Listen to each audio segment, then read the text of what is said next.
Hey! J'espère que vous dansez chez vous, les gens. Sur du Kaliushis, là.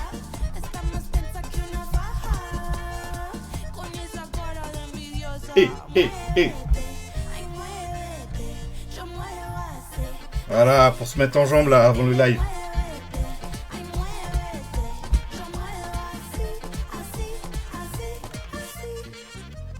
Ok. Vas-y, je vais dire aux gens sur Twitter que je suis en live et que je danse. Et je suis à vous dans un instant. Et hasta la próxima, je sais pas ce que ça veut dire, je parle pas espagnol. Alright les gens, alors attendez, je fais mon petit tweet, j'ai l'impression d'être un streamer professionnel comme ça. Et je suis à vous dans un instant, comme ça je vous fais une bonne intro. Voilà, on va être bien. Alors, on va dire ça part en live. Et ça commence par danser sur du Kaliuchis. On va dire ça, voilà, on va envoyer ça sur l'anciennement Twitter. Vous connaissez l'anciennement Twitter? Voilà. Sur du Kaliuchis. Ah ouais, faut que je mette le lien. Ah ouais, faut que je fasse ça professionnellement là. Faut que je mette le lien pour que les gens arrivent jusqu'ici. Vous captez ou pas? Voilà. Bon, bien le bonjour les gens, bien le bonsoir. Bienvenue sur ce live où on a commencé par danser des petits pas de salsa improvisés là sur l'intro. Et on va tout de suite rentrer dans le live. Aujourd'hui, qu'est-ce qu'on va voir? Aujourd'hui, ça va être du React. J'appelle cette émission Les Psychonautes. On se balade sur Internet et on regarde, on s'amuse. Je sais pas si on va faire que s'amuser ce soir parce que les sujets sont parfois un peu sérieux. Est-ce que, chère caméra, tu peux faire le point sur ma tronche? Merci. Petit point d'ailleurs sur où est-ce que j'en suis ailleurs que sur ce qu'on va faire sur ce live ce soir.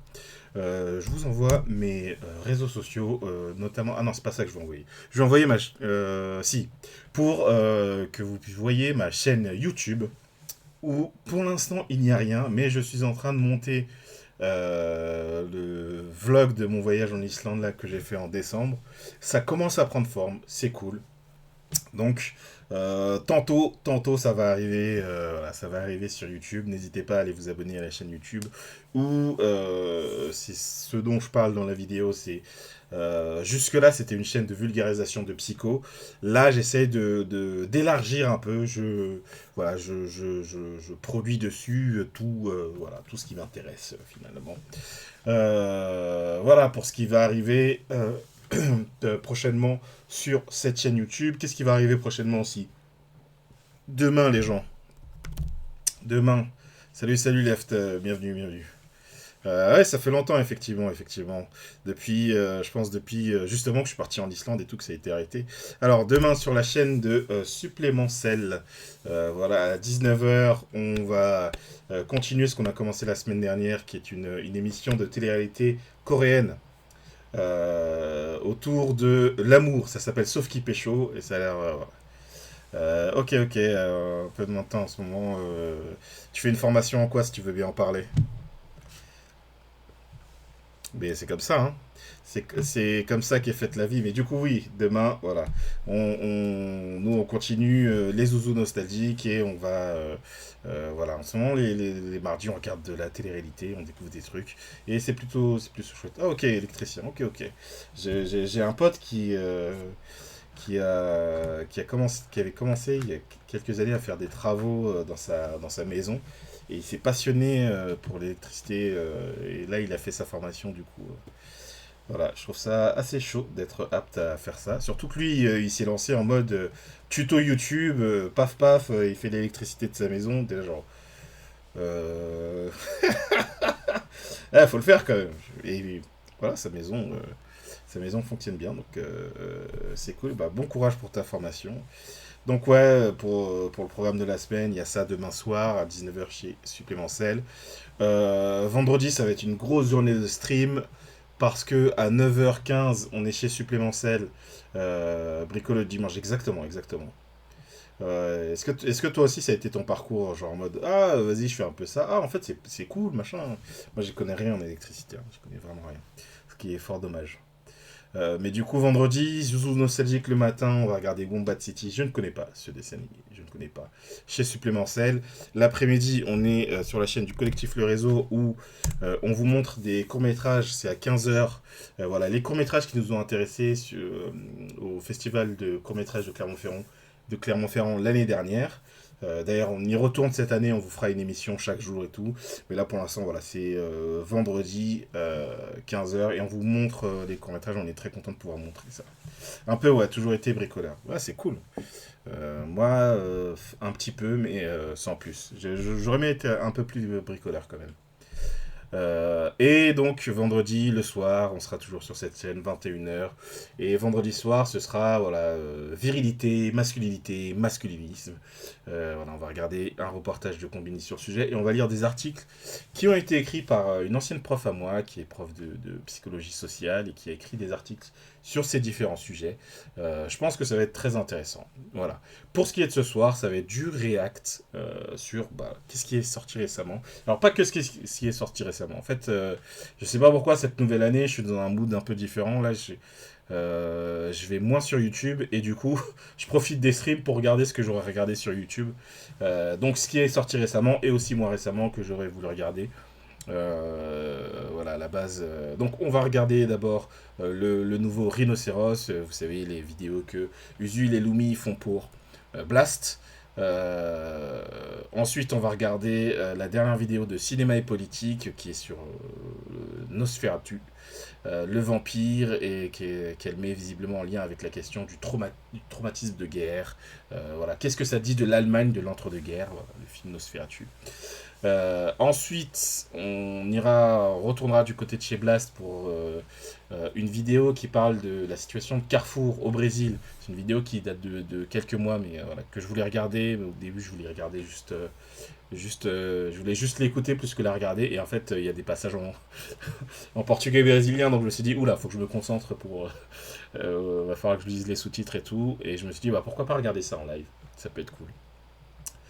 Donc on va regarder ça et ensuite on terminera comme d'habitude maintenant par un quart d'heure islandais où on va lire un poème issu de Bonus Ljóð, la poésie Lidl, c'est comme ça que je l'ai traduit. Voilà, donc on lira un court poème. On va parler de la situation actuelle d'ailleurs en Islande où il y a un volcan qui est de nouveau entré en éruption, et on regardera un épisode de Næturvatkin, qui veut dire service de nuit, voilà, petite sitcom islandaise, quasi introuvable sur internet. Voilà le programme, et je vous propose qu'on se lance tout de suite. Let's go.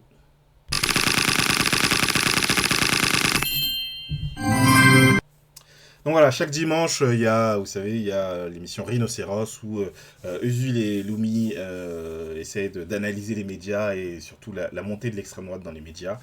Et là, ils sont attaqués à France Inter. Est-ce que c'est la radio des bobos de gauche? Voilà, donc je ne sais pas à quel point ça va devenir habituel que, vu que ça sort chaque dimanche et que je suis en live le lundi soir, je ne sais pas si chaque lundi soir je vais être amené à regarder ça, mais là je me suis dit vas-y, je vais me laisser ça pour le live, donc voyons voir ça. Une civilisation islamique qui n'a pas...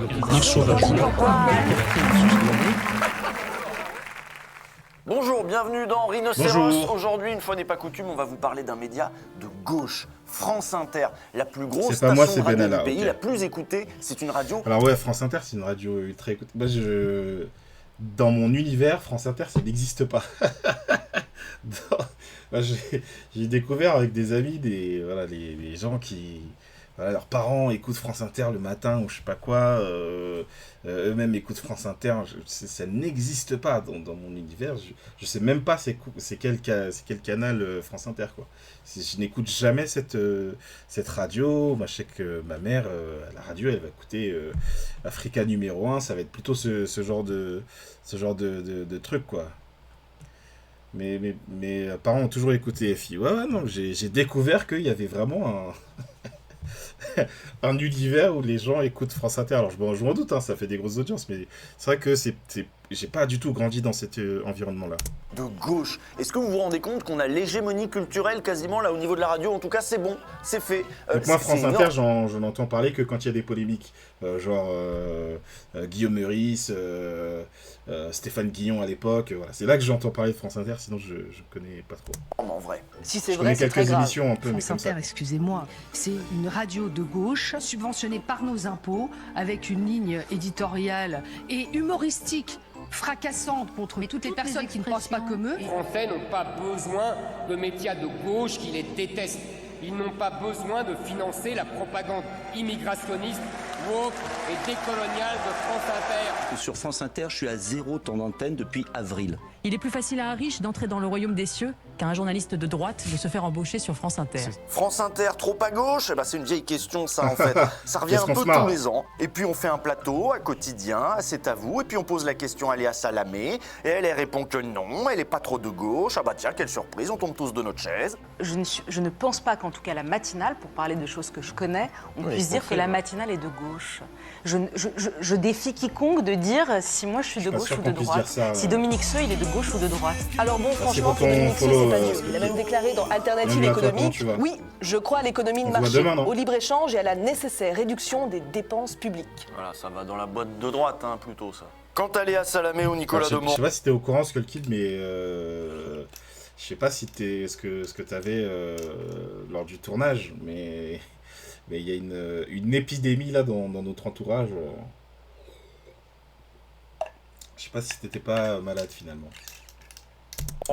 Il suffit d'écouter leur matinale. L'association Acrimed a souvent pointé du doigt leur prise de position très libérale, leur agressivité envers la gauche ou les syndicats, comme ce jour-là face au secrétaire général de la CGT. Vous ne voulez pas de compromis, Philippe Martinez. Tout le monde est à la recherche d'un compromis, la CFDT, le gouvernement. Vous ne voulez pas faire un pas en direction du gouvernement, vous voulez, on l'a entendu et compris, le retrait pur et simple de la réforme, c'est non à tout. Mais vous avez le droit. Il y a le droit de manifester, il y a les blocages. Le gouvernement dit que le fait d'appeler à bloquer les raffineries comme vous l'avez fait, ce n'est pas le droit de manifester, ce n'est pas le droit de grève et que c'est illégal. Vous dites quoi? Vous répondez quoi? Je réponds que la CGT appelle à faire grève. Franchement, service public ou pas, ils font un taf de chien de garde assez classique. Oui. Ils pourraient faire le même sur TF1, sur BFM, sur RTL, ça dénoterait pas. Donc oui, c'est pour ça que eux, ça les énerve qu'on leur dise qu'ils sont trop à gauche. Hein. Eux, ils se vivent pas comme ça. Ils font leur travail, ils sont sérieux, ils sont proches des faits.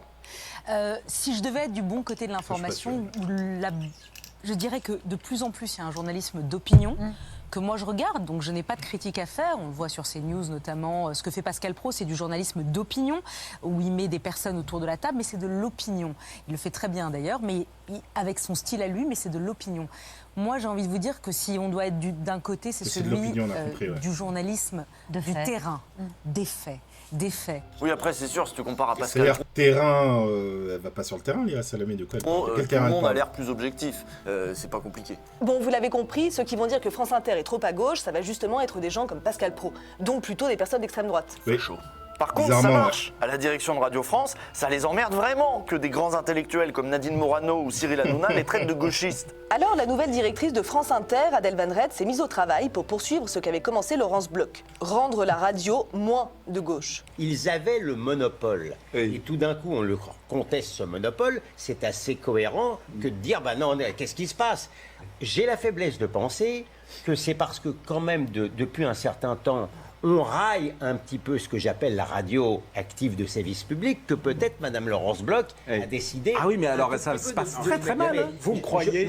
Donc juste après Laurence Bloch, à partir de 2022, ça a été Adèle Van Redde qui a été nommée à la tête de France Inter. Adèle Van Redde qu'on connaissait pour son émission de philosophie sur France Culture. Dès son arrivée à France Inter, elle a bien insisté sur le fait qu'elle ne serait ni de gauche ni de droite. Ici, on est neutre et apolitique. Il ne faut pas tout politiser tout le temps, là. Alors j'ai regardé un petit peu sa fiche Wikipédia pour savoir si elle était de gauche ou de droite. Et figurez-vous qu'elle met quiconque au défi de savoir de quel bord politique elle est. Alors c'est un gros indice quand même. Hein. Généralement quand on dit pas son bord politique, c'est qu'on est un peu à droite quand même. Tiens, ça vous rappelle pas Salamé ça? Mot pour mot, c'est la même chose. Hein. Oui. Je vous mets au défi de deviner si je suis de droite ou de gauche. Attention. De droite. Puis c'est quoi cette histoire de se lancer des défis comme ça hein? Vous avez quel âge les filles? On est sur TikTok là? En mai 2023, Adèle Van Redde a donc accordé un entretien au journal Le Monde et elle nous prévenait déjà. France Inter n'est ni de droite ni de gauche. Toute tentative de récupération politique est mortifère. Nous sommes une radio de service public indépendante qui préserve le pluralisme et l'esprit de contradiction. Parce que c'est pas la question de la récupération politique, c'est pas... Même les gens qui font la critique à France Inter de « Ah, c'est une radio de gauche, machin », ils disent pas que c'est récupéré par les partis de gauche, c'est pas ça la question. Je ne laisserai jamais dire le contraire. Allez, viens, on va dire le contraire, nous, quand même. Parce que, ni de droite, ni de gauche, machin, bon, ça peut vouloir dire macroniste, hein. Ouais, cette interview, elle annonçait rien de bon, hein. Ça sentait la reprise en main. Et c'est bel et bien ce qui s'est passé. Elle a arrêté l'émission Histoire 2, choisi Marc Fauvel comme directeur de l'information. Mais ce qui a fait beaucoup de bruit à l'époque, c'est surtout l'arrêt de l'émission C'est encore nous, de Charline Vanhoenacker. Vous savez, l'émission avec Guillaume Meurice, Walidia, Émeric Lompré. Bref, l'émission d'humour la plus franchement politique. C'est une décision éditoriale dont j'assume la responsabilité. La radio est un média qui doit évoluer, qui doit s'adapter. On ne peut pas garder la même grille éternellement afin que la radio reste cette force vive dont on parlait, qui est faite de passion. Elle doit savoir évoluer, elle doit savoir se renouveler. Évoluer, oui, d'accord, c'est bien, c'est positif, hein, mais c'est quand même pas de chance que ça tombe pile sur les chroniqueurs qui mettent mal à l'aise les ministres, hein, qui n'hésitent pas à rappeler les affaires qu'ils ont au cul. Puis c'est malin de pas les virer directement, mais juste de les passer en hebdo. C'est vicieux, hein. S'ils avaient été virés, ils auraient pu dénoncer ce scandale, on est virés, qu'est-ce qu'on va faire, on gueule. Là, ils sont encore dedans. Donc, ils doivent composer avec une direction qui, en plus, ne les soutient pas quand il y a des polémiques. Ça n'est pas ma décision. Je vous confirme que la quotidienne s'arrête. C'est pas ma décision pour la simple raison que moi, je suis un peu de la vieille école. Et comme on est très haut dans les sondages et qu'on n'a jamais été aussi haut, et que je pense qu'on a commencé avec genre 350 000 auditeurs. Et là, on a 1 250 000 auditeurs. Donc, je pense qu'on en a gagné 100 000 par an. Et on vient encore d'en gagner 100 000. Donc, moi, je suis un peu de la vieille école. Je me suis dit avec des bons chiffres, voilà. Puis on a vraiment le même plaisir qu'au début. Ouais, voilà, exactement. Donc, ça me serait pas venu à l'idée de passer en hebdomadaire. Mais voilà, on m'a encouragée, on m'a proposé de passer en hebdo. C'est une proposition qui m'a été faite. Et voilà, on va s'adapter. Voilà, il faut s'adapter, mais réfléchissez. Passer de 5 heures dans la semaine à 1 heure le dimanche. Ah oui, ça veut dire qu'il y a moins de place, moins d'espace, il y a place pour moins de monde. Alors, on garde quoi ? On vire qui ? Compliqué, c'est un vrai coup dur qui a été porté à l'équipe de Charline Vanhoenacker. Seulement, ils sont pas virés. Ah non, ils sont pas virés. France Inter garde une place pour l'impertinence. Pas le même esprit. Et il y a un risque que l'esprit change dans les prochaines semaines, là. C'est vous qui allez nous le dire, parce que... Je sais pas, il y a peut-être un truc à changer.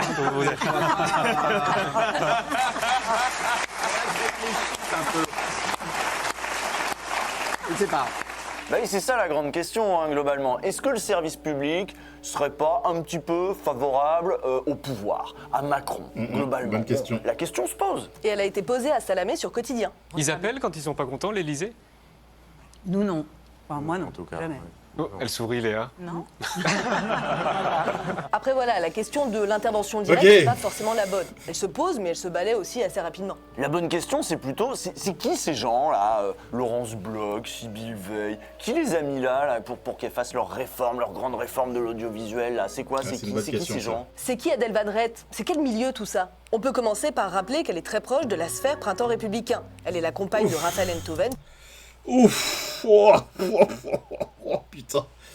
Ah ouais, on est sur ce tiers-là. Waouh. Ah ouais, c'est chaud. Qu'on ne vous présente plus. Elle est aussi amie avec Philippe Val, auprès de qui elle aurait pris des conseils, comme on l'apprend dans le journal Le Monde. Pour rappel, Philippe Val a été patron de France Inter jusqu'en 2015, un poste qu'il avait eu à l'époque grâce à sa proximité avec le couple Sarkozy. Et alors lui, il avait déjà viré des humoristes d'Inter. Il sait faire, c'est son truc même. Il a dû lui donner des super conseils à Adèle Van Rett. Philippe Val, ami de Raphaël Enthoven avant de devenir le sien, est ainsi un des plus virulents détracteurs de C'est encore nous. Cette émission, on ne lui demandait pas d'être de gauche, mais de distraire, d'éduquer, d'être drôle, pas d'être le club des amis. Ça c'est marrant parce que C'est encore nous, c'est un... Niska dit ça dans un son avec Kalash Criminel. De Clémentine Autain. Donc voilà, ses potes à Adèle Van Rett, ça va être l'extrême centre, ça va être cette bourgeoisie macroniste, islamophobe, et on vous renvoie à notre épisode sur Franc-Tireur. Évidemment. Bon, par contre, tout ça, c'est des gens, c'est peut-être l'extrême centre, mais justement, ils se vivent ni de gauche ni de droite, ils sont contre les extrêmes, c'est les seuls raisonnables, ils sont techniques, ils sont rationnels. Et donc, ces gens-là, quand ils dirigent une radio, il n'y a pas besoin que Macron leur passe un coup de fil. Ils vont tout bien faire, comme des grands, ils vont faire le travail d'eux-mêmes. Jamais, à aucun moment, je n'ai eu à faire face à une quelconque tentative d'influence. Ok, c'est Radio France. Moment. Malgré. Après, ce qu'ils vont sans doute dire, c'est à partir du moment où tu choisis les bonnes personnes, tu vas pas avoir besoin de tenter de la mettre en silence. Vu que en soi, la personne est plutôt proche de toi idéologiquement, c'est comme ça que tu fais.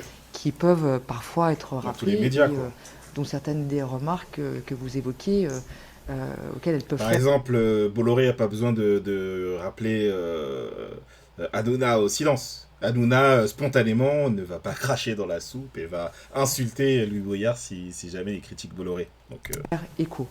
Je n'ai jamais eu à faire face à une quelconque tentative d'influence. Donc cette indépendance est réelle, elle est ancrée dans les rédactions. Au contraire, c'est mauvais signe en fait. S'ils n'ont même pas besoin de te mettre la pression, c'est que bon... Et elle se manifeste par le pluralisme et la très grande diversité des opinions qui sont représentées.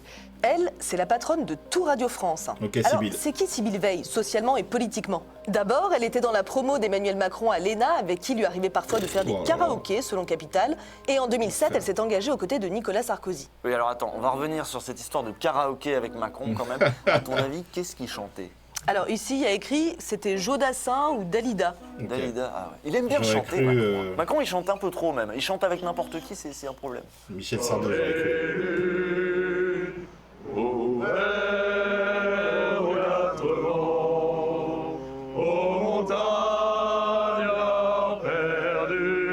Sybille Veil, elle a dit dans Le Monde, elle a dit « Nous ne faisons pas de politique, nous sommes un service public ». Donc tu sens que sa stratégie, elle, c'est plutôt la dépolitisation. Ouh là là, pas de politique, non, moi je fais pas de politique. Il y aura pas de politique sur mes chaînes qui parlent quand même un peu de politique, mais non, pas de façon politique. Nous, c'est du sérieux, c'est du boulot, on fait juste notre boulot, mais pas de politique. Pas de politique, ça veut dire que les interviews de Léa Salamé, c'est bon, c'est pas politique, vu que Léa Salamé aussi, elle est neutre. Par contre, les émissions de reportage où on parle des luttes sociales, ça, oulala, c'est trop politique là. Parler des violences policières à l'antenne par exemple. Oulala, attention, ça c'est très politique, c'est super politique. Non, non, non, non, non, on n'est pas sur une radio militante. Ah non, non, non, tu sens bien que les trucs comme Là-bas si j'y suis, non, c'est fini tout ça, trop politique.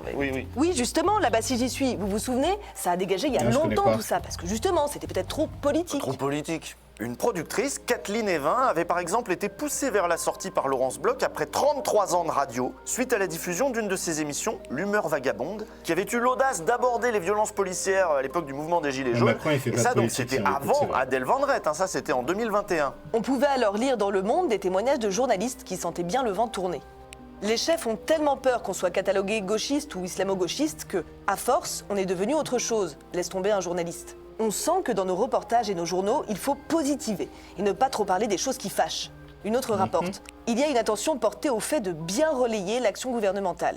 Donc voilà, dans les années Sarkozy, on vous l'a dit, il y avait Philippe Val qui a fait virer des humoristes, donc Didier Porte, Stéphane Guillon qui ont été dégagés. Et puis ensuite... En 2012, quand Hollande est arrivé à l'Élysée, pareil, on pouvait lire dans Télérama que déjà France Inter était en train de changer. La rédaction a toujours été cataloguée de gauche et s'évertue à rompre avec cette image. En bref, tout ce qui se passe à France Inter, c'est pas nouveau, mais ça devient de plus en plus inquiétant et ça fait beaucoup là. Et puis là maintenant, les années Macron, c'est devenu les années du feel good. À France Inter, maintenant, il faut être zen, il faut proposer des émissions qui soient moins anxiogènes, où on parle un petit peu plus de soi, qu'on parle un petit peu plus de développement personnel, d'intimité, de cul. Et là, il faut écouter l'émission qui a remplacé celle de Charline Von Honecker, c'est édifiant. Ça s'appelle « Jusqu'ici, tout va bien ». C'est exactement ça. Moins de provoque, plus de feel good, on se raconte, on teste des objets, on prend soin de soi, gna gna gna gna gna gna. Donc voilà, France Inter a quand même déjà bien muté. Voilà, donc globalement, c'est moins politique. Et dans les espaces où il faut parler de politique, on va le faire de manière professionnelle, policée, comme il faut, entre bourgeois parisiens. entre gens qui pensent à peu près pareil, entre gens qui se connaissent en fait. Oui. On n'a pas fini d'ailleurs là-dessus. On peut continuer. On a évoqué le fait que la directrice d'Inter était en couple avec Raphaël Enthoven, mais on peut aussi rappeler que Léa Salamé a pour compagnon Raphaël Glucksmann, une figure de centre-gauche, libérale, atlantiste et surtout anti-NUPES. Sibylle Veil, l'ex-sarkozyste là, qui faisait des karaokés avec Macron, et ben maintenant elle est en couple avec un proche du président. Mais bon, voilà, tout ça c'est pas politique, hein. C'est même nous qui sommes un peu mesquins de le rappeler, hein, en fait. Emmanuel Macron était à leur mariage. Sébastien Veil, donc le mari, qui est le petit-fils par ailleurs de Madame Veil, l'ancienne ministre de la Santé, est un grand financier. Qui a conseillé Nicolas Sarkozy. Néanmoins, c'est un ami d'Emmanuel Macron. Et donc, Emmanuel Macron lui a demandé de l'aider pendant sa campagne électorale, dès le début, dès 2016. Et notamment de la culture et de l'audiovisuel. J'y arrive. Et donc, il a demandé un rapport sur notamment les nominations dans l'audiovisuel à faire. Et le portrait que monsieur Sébastien Veil il lui a dit ma femme, de la personne qui doit diriger l'audiovisuel français, c'est quelqu'un qui n'est pas du Sérail, qui n'est pas journaliste, qui n'est pas du ministère de la Culture et qui est financier. Sa femme. C'est vous qui l'avez dit.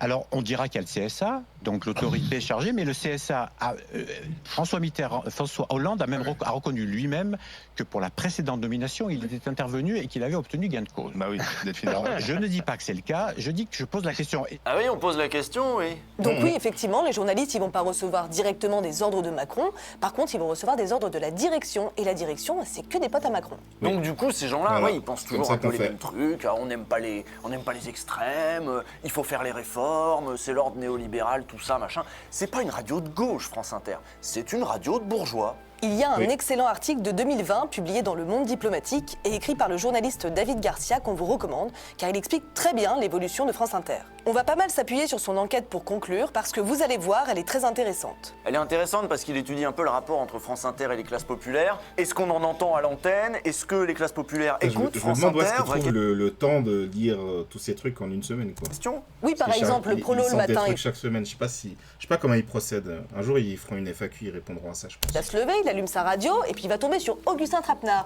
Et puis alors Augustin Trapenard, il dit des trucs du genre, c'est des vrais trucs, hein. L'effervescence des furieux du verbe qui touche à l'illisible, à l'étrange rigueur de l'expérience ontologique. Bah il zappe, hein, c'est normal. Il n'a pas le temps, monsieur, le matin en plus, le café et tout, t'entends ça? Relire Bourdieu, hein. Relire Bourdieu. Mais Bourdieu, c'est mon livre de chevet, alors je vais le chercher. À qui s'adressent ces émissions? Parce que c'est pas seulement parce que c'est de la culture. Il y a plusieurs manières de parler de culture, mais d'en parler de manière aussi snob, c'est vraiment du truc. C'est très bourgeois, c'est assez excluant, quoi. Les classes populaires au sens large occupent 2,6% de la grille de France Inter, composée de tranches d'information, de divertissement et de culture. Ce que les sondeurs appellent péjorativement les CSP-, comme catégorie socio-professionnelle inférieure, constituent pourtant 47,9% de la population en âge de travailler. L'indifférence de la radio publique à l'égard des classes populaires est réciproque. Selon une étude interne à Radio France confidentielle, seuls 11% de ses auditeurs appartiennent au CSP-. Donc France Inter parle peu aux prolos, parle moins des prolos, parle de moins en moins des luttes des prolos. En 10 ans, le temps consacré aux luttes sociales sur France Inter a été divisé par 10. Alors toujours avec les mêmes excuses, l'émission marchait pas assez, il faut renouveler la grille, il faut s'adapter. Mais alors s'adapter à quoi ? Au succès de CNews, aux attentes du pouvoir en place, certainement pas aux auditeurs en tout cas. Bah oui, les auditeurs, ils auraient bien gardé Charline Vanhoenacker en hebdo, et là du coup... ça marchait très bien. Là, les audiences, on s'en fout là d'un coup. L'arrêt de La Bassie J'y suis à France Inter a ouvert la voie à une série de disparitions, toutes orientées dans le même sens. La vie de quartier, Un jour en France, Périphérie, Voyage en terre indigène, L'Afrique en solo, Un tante pochon, Comme un bruit qui court. Ces programmes avaient en commun d'exprimer la diversité sociale et ethnique du pays. Coproduite par 3 anciens collaborateurs de Mermet, Comme un bruit qui court était diffusé les samedis de 16h à 17h. Bonjour et bienvenue, c'est Comme un bruit qui court, le magazine de reportage du samedi. Ponctué de reportages en empathie avec les Gilets jaunes, la saison 5 lui fut fatale. Toujours dans l'article de David Garcia, il y a une citation de Laurence Bloch que je trouve ouf. C'est des propos rapportés, hein, apparemment, elle a dit au producteur de l'émission Comme un bruit qui court, qu'il ne fallait pas faire une émission trop anxiogène. Nous ne sommes pas là pour effrayer la population. Puis elle ajoute, votre émission ressemble à un tract de la CGT. Quand je l'entends, j'éteins.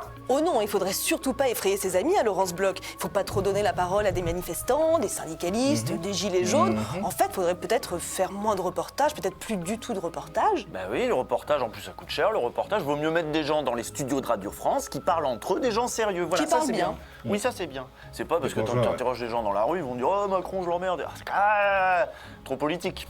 Yann Gallic, grand reporter à France Inter, témoigne. On a tendance à inviter les bons clients, des professionnels du discours aptes à tenir le micro pendant 7 à 8 minutes. Ce n'est pas donné à tout le monde, et encore moins sans doute à une femme de ménage ou un ouvrier, peu familier à ce type d'exercice. Un agriculteur sera plus à l'aise pour répondre aux questions d'un journaliste dans son champ. Voilà pourquoi la place du reportage doit absolument être préservée, ce qui n'est pas forcément la tendance. Bon, faut être honnête, hein. France Inter, c'est quand même une bonne radio. Il y a quand même beaucoup de personnes qui font du bon boulot. Globalement, oui, bien sûr. Mais bon, ça change, là. C'est en train de changer assez vite. Et c'est assez effrayant de voir qui se réjouit de ces changements. Il y a ce ronronnement idéologique gauchisto-progressiste qui pourrait être perturbé par l'arrivée de représentants du Figaro ou du Point. Et dans Le Monde, il y a cet aveu d'un journaliste, voilà ce qu'il dit. Les chefs ont tellement peur qu'on soit catalogué gauchiste ou islamo-gauchiste qu'à force, on est devenu autre chose. Hein. Ce qui serait d'ailleurs, si c'était vrai qu'ils étaient devenus autre chose, ce serait une bonne nouvelle. Donc si l'extrême droite se réjouit de tous ces changements à France Inter, c'est quand même un petit peu inquiétant. Et ils vont quand même toujours continuer à dire que c'est une radio trop à gauche. Donc il va falloir aller jusqu'où pour trouver grâce à leurs yeux. Et puis merde, c'est quand même un de nos espaces à nous, populaires, normalement, France Inter, le service public. On est entouré de milliardaires qui financent des chaînes de bourrin, là.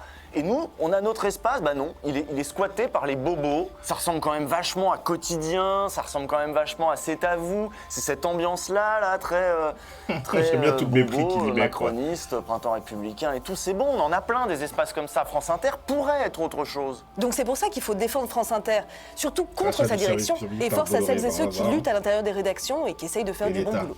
À la semaine prochaine. Ok. Ouais, intéressant, d'autant plus que je connais assez peu France Inter en vrai. Si bon, l'analyse est assez attendue, quoi. C'est qui on met à la tête pour servir une certaine ligne politique. Et en disant c'est pas politique, nous on est à politique. Trop de politique, faut arrêter la politique. Trop la gauche. C'est toujours trop politique quand c'est de gauche. C'est bizarre ça. Donc voilà, le lien dans le chat si jamais vous voulez checker ça. Nous on va. Chez moi, c'est allumé toute la journée, France Inter, ok. Moi, ça n'existe pas dans mon univers. Passons à la suite. La vidéo de cinéma et politique sur le vampire et notamment la figure de Nosferatu. Nosferatu, je sais pas comment on dit. Et de qu'est-ce qu'il représente, qu'est-ce qu'il dit de l'Allemagne, de l'entre-deux-guerres. Est-ce que c'est pas une figure du traumatisme de guerre? Donc ça, on va voir ça. Je sais pas pourquoi ça commence sur John Carpenter. Mais voyons voir. Alors, Clémentine, il me semble son prénom, de Cinéma et Politique, disait qu'elle avait bossé 4 mois sur cette vidéo. Donc voilà, on va regarder ça. Tu l'as vu, ok. On va voir si c'est très bien. Mais j'ai peu de doutes là-dessus. Salut Galvanize, bienvenue à toi. On passe à une nouvelle vidéo là. Voilà, Nosferatu le vampire, un monstre de l'Allemagne de l'entre-deux-guerres. Cette vidéo est sponsorisée par Filmo. Filmo, ok. À la fois généraliste et pointue, la plateforme de vidéo à la demande Filmo propose des classiques, c'est de camarade, mais sinon je l'aurais sauté. Mais aussi des inédits, des curiosités ou encore du cinéma bis. Et pour rester dans le thème de la vidéo, je vais vous parler de ce que Filmo a à vous offrir en matière de film horrifique. J'ai pas vu non plus. En ce moment sur Filmo, vous pourrez voir quelques classiques qu'on ne présente plus, comme Les yeux sans visage, Les oiseaux, Massacre à la tronçonneuse, Carrie au bal du diable, ou encore Christine. Ah, c'est pour ça qu'il y a Carpenter. Mais si jamais vous souhaitez vous aventurer sur d'autres terrains, vous pourrez aussi trouver La Nuit des Maléfices, un film britannique de folk horror plutôt méconnu qui vaut le coup d'œil. Mais aussi Tourist Trap, un slasher à l'atmosphère marquante avec ses mannequins inquiétants et ricanants. Ainsi que des films de bébêtes avec L'incroyable alligator, ou encore Razorback, un film d'exploitation entre Les Dents de la Mer et Mad Max dans l'outback australien. Et si vous êtes à court de trash, vous pouvez aussi vous pencher sur Ebola Syndrome, un film hongkongais de catégorie 3. Mais sur Filmo, vous trouverez encore bien d'autres choses, et si le cinéma d'horreur n'est pas votre tasse de thé, sachez que plusieurs centaines d'autres films vous attendent. Ok, Filmo, ça tue. De quoi passer quelques soirées d'hiver enveloppées dans un plaid devant des films. Avec le code VAMP2024, valable jusqu'au 28 février 2024, vous pourrez bénéficier d'un mois gratuit sur la plateforme. Alright. Pour plus d'informations, n'hésitez pas à jeter un œil à la barre d'informations ci-dessous. Elle a vraiment écrit collaboration commerciale tout le long. Ok. Franchement, bien vu. Ok, c'est parti les gens. J'ai pas vu Nosferatu. Sorti en 1922, le film de Friedrich Wilhelm Murnau, j'étais trop jeune, 1922. Nosferatu le vampire, donne à voir l'une des premières représentations du vampire au cinéma, qui avec le temps est aussi devenu Ouais, mais t'es obligé de le préciser en l'écrivant aussi. Qui n'a pas vu ces images à l'oral.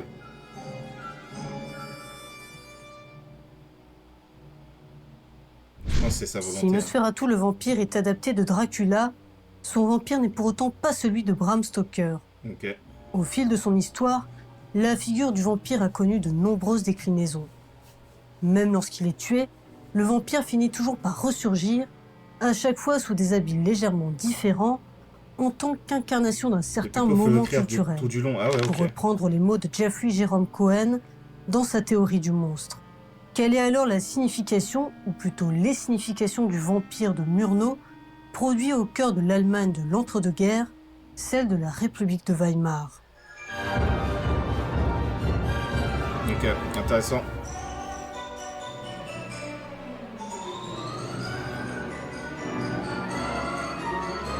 Vous l'avez vu ce film, il est bien. Au-delà du fait que c'est un classique, quoi, je veux dire. Parce que là, les extraits, je me dis surtout, il a l'air chelou, le film. 3 vampires. On va voir 3 vampires, là. Attends, quoi? C'est une photo d'elle? Dans les années 2000, au lycée puis en BTS métier de l'audiovisuel, j'ai eu mes premiers cours d'histoire du cinéma. L'histoire que l'on y enseignait était tactique d'histoire du cinéma. En BTS métier de l'audiovisuel, dans les années 2000, au lycée puis en BTS métier de l'audiovisuel, j'ai eu mes premiers cours d'histoire du cinéma. L'histoire que l'on y enseignait était académique et un peu poussiéreuse. On y célébrait certaines hiérarchies, toujours les mêmes hommes, surtout des hommes, et les mêmes cinématographies. C'est pas faux. Les frères Lumière, Georges Méliès, David Walker Griffith, le cinéma expressionniste allemand, le cinéma soviétique, Orson Welles, le néoréalisme italien, la nouvelle vague, etc., etc. Et quand il eut été question du cinéma expressionniste allemand, terme désignant la période du cinéma d'Allemagne de 1919 à 1933, j'ai appris quelles en étaient les caractéristiques. Certains thèmes comme... Ouais, le cabinet du docteur Caligari, très bien. On a le souvenir d'un film qui finissait assez brusquement, mais à part ça, plein d'idées de mise en scène. La folie, le dédoublement, la tyrannie, les formes distordues, cabinet des figures de cire, tiens, je connais pas ça. L'interprétation excessive, les mains d'Orlac, ou encore l'affrontement entre l'ombre et la lumière. Puis l'on m'a inculqué que ce cinéma, avec son esthétique si caractéristique, exprimait l'état psychologique tourmentée de l'Allemagne au lendemain de la Première Guerre mondiale. Et c'est ça que tu as voulu creuser. Il préfigurait le nazisme. Il y avait déjà Hitler, finalement. Avec l'école, j'ai donc intégré une certaine vision du cinéma allemand, faite de traits démoniaques et de tendances proto-fascistes que je n'avais pas cherché à remettre en question. Là, on va remettre ça en cause. Est-ce que c'est vrai tout ça? Tiens, nouveau plan. Mais en travaillant sur cette vidéo, c'est intéressant. Ça me touche particulièrement parce que bon, moi je suis en train de monter mon vlog d'Islande et c'est un vlog qui s'est avéré beaucoup plus intimiste que ce que j'avais prévu, donc avec des photos, machin et tout.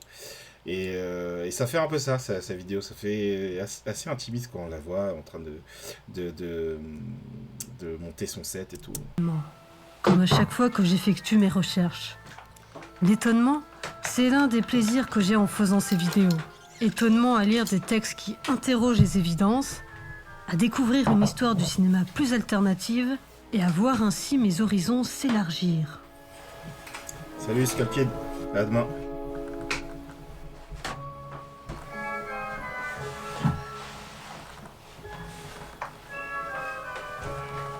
Le chat très important les chats dans vos vidéos.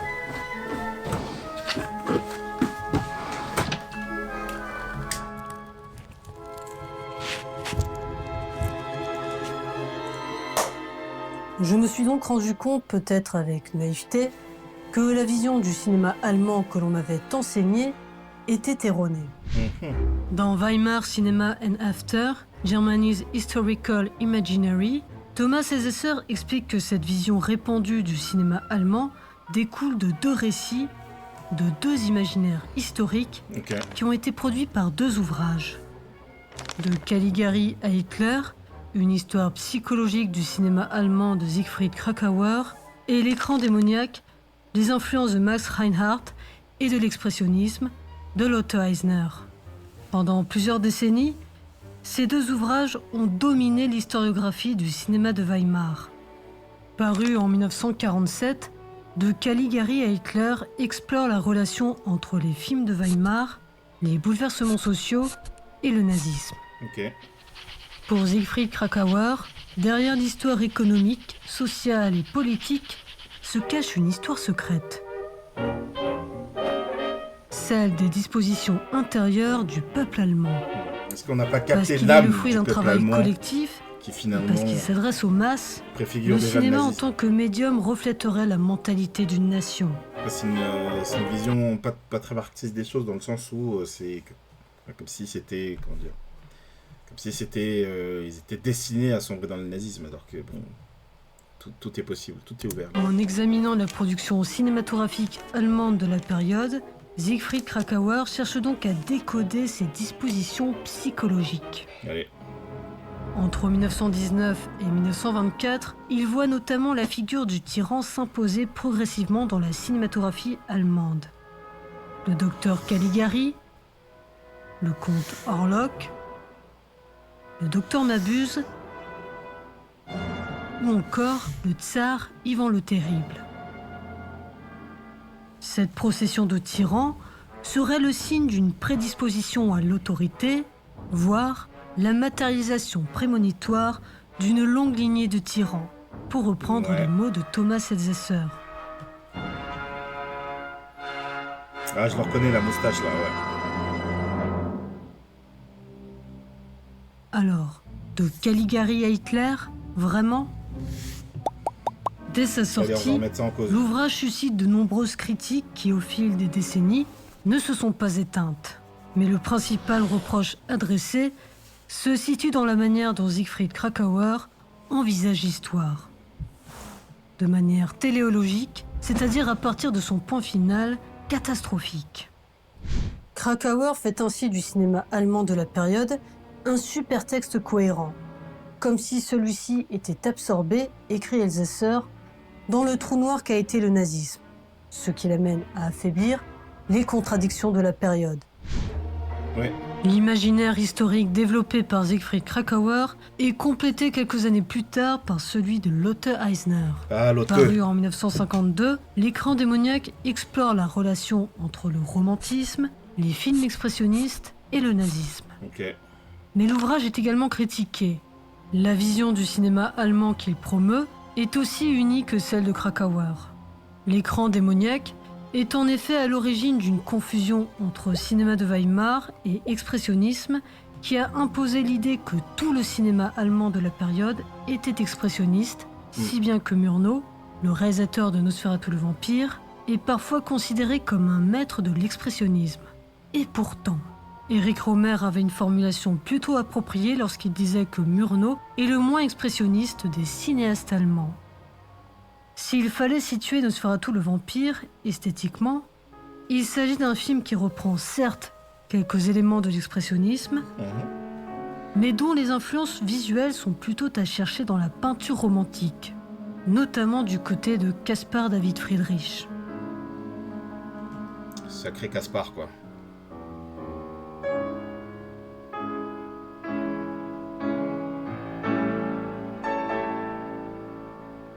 Je crois que j'ai vu aucun film de Murnau.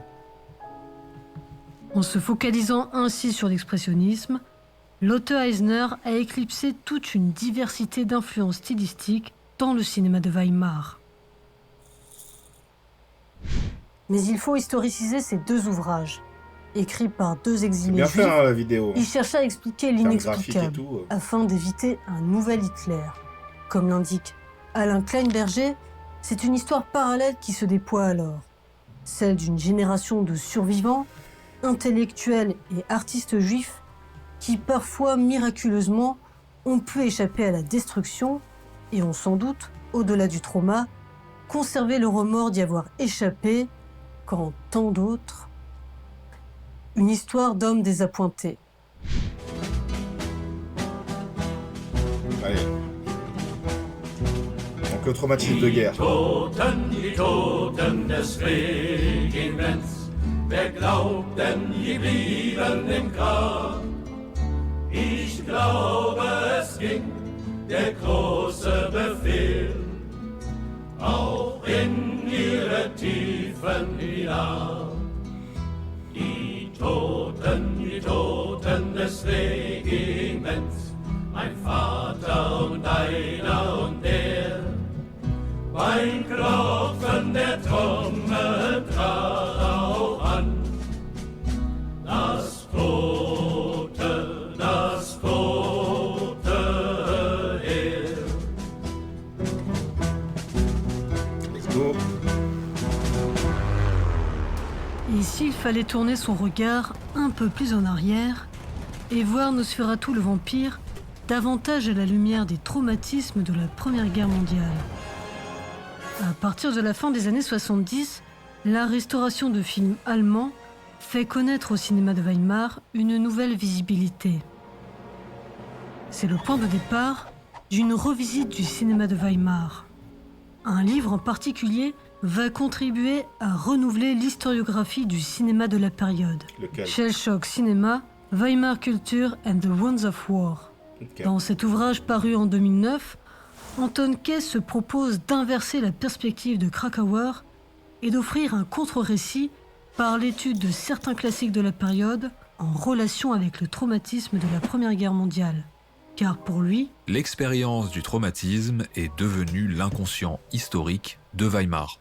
Pour qualifier ces films traversés par le souvenir traumatique de la Première Guerre mondiale, Kay s'emploie l'expression de Shell Shock Cinéma, Shell Shock pouvant être traduit en français par obusite, terme désormais désuet qui désigne un trouble de stress post-traumatique.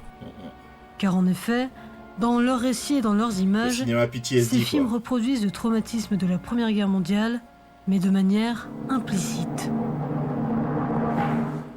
Est-ce que finalement, le vampire, c'est pas la figure de la mort qui vient sucer le sang du peuple allemand ? Pour rappel, côté allemand, sur 13,2 millions de soldats mobilisés, 4,2 millions ont été blessés ou mutilés, quand 2 millions sont morts ou disparus. Dans Considérations actuelles sur la guerre et sur la mort, rédigé en 1915, Sigmund Freud affirme que la guerre a rappelé une réalité qui avait été réprimée. Celle de la mort violente. Il se demande alors... Ne ferions-nous pas bien d'assigner à la mort, dans la réalité et dans nos idées, la place qui lui convient et de prêter une attention un peu plus grande à notre attitude inconsciente à l'égard de la mort, à celle que nous nous sommes toujours si soigneusement appliqués à réprimer ? Pour Kess, un film comme Nosferatu le vampire répond à cette interrogation car il permet justement, regarde la dernière vidéo de Cinéma et Politique, de se confronter à la mort, comme par exemple dans ce plan de défilé de cercueils qui sert de substitut visuel à l'expérience de la mort de masse au cours de la Première Guerre mondiale.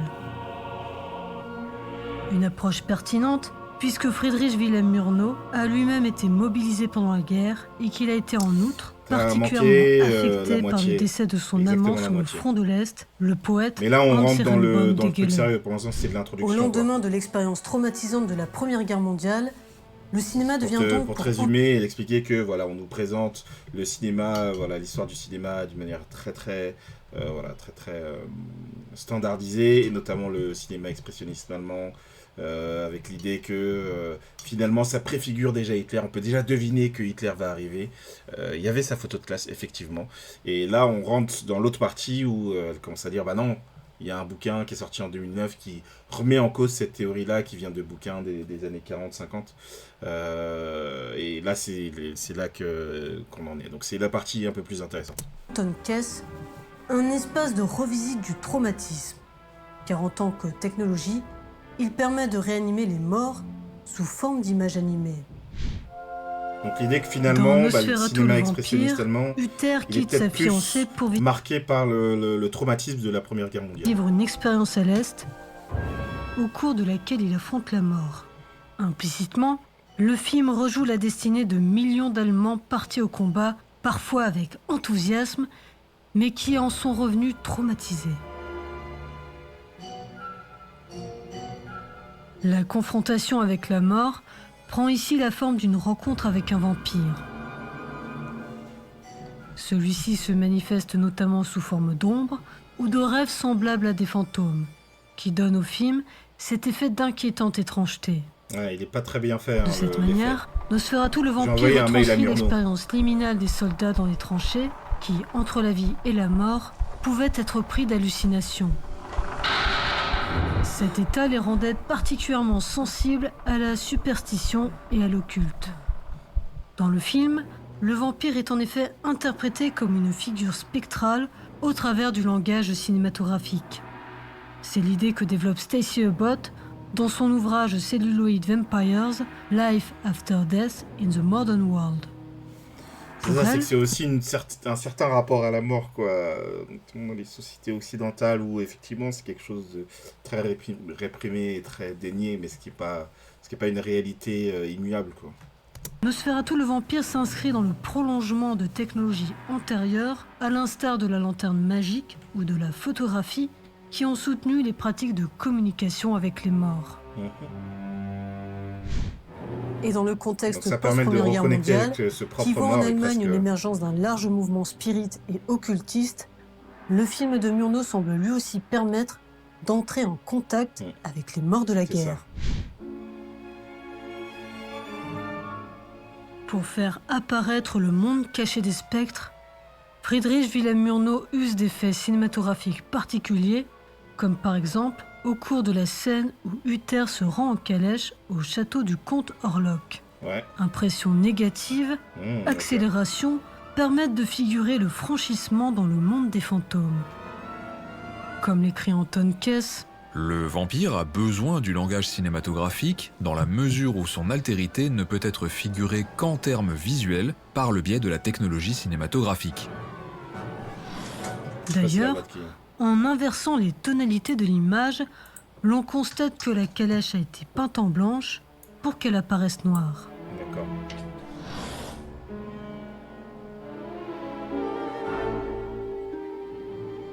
Partant de là, Anton Kess voit dans cette figure spectrale l'image du revenant de la Première Guerre mondiale dont il trouve un précédent dans le film J'accuse d'Abel Gance.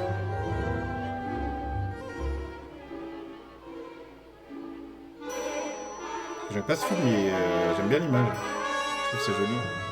Pour l'anecdote, Abel Gance raconte que ce sont des soldats venus du front de Verdun en permission qui ont figuré dans la scène.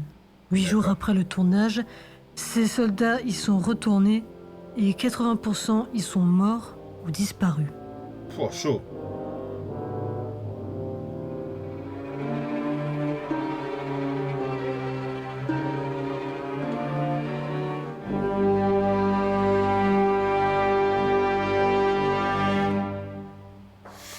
Éparpillés sur le champ de bataille. Du retour du refoulé, en sachant que psychanalyse, que c'est un truc sur lequel s'appuie la vidéo.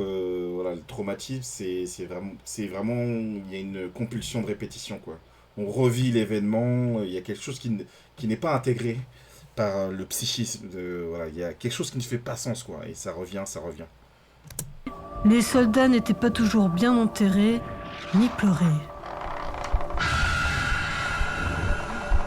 La crainte que les fantômes des soldats non enterrés ne viennent parcourir la terre à la recherche d'une dernière demeure, en apportant la mort à leurs proches, était donc répandue, au point que les cadavres étaient parfois mutilés pour les empêcher de marcher. Ainsi, le vampire tel un revenant se rend chez les vivants, accompagné de rats comme l'étaient les soldats dans les tranchées. Dans la continuité d'Anton Kess, Mary Mulvey Roberts, dans son ouvrage Dangerous Bodies, Historicizing the Gothic Corporeal, suggère que le vampire est le revenant d'un soldat qui a été défiguré, car sa figure peut faire songer aux prothèses que portaient les soldats après la guerre. Okay.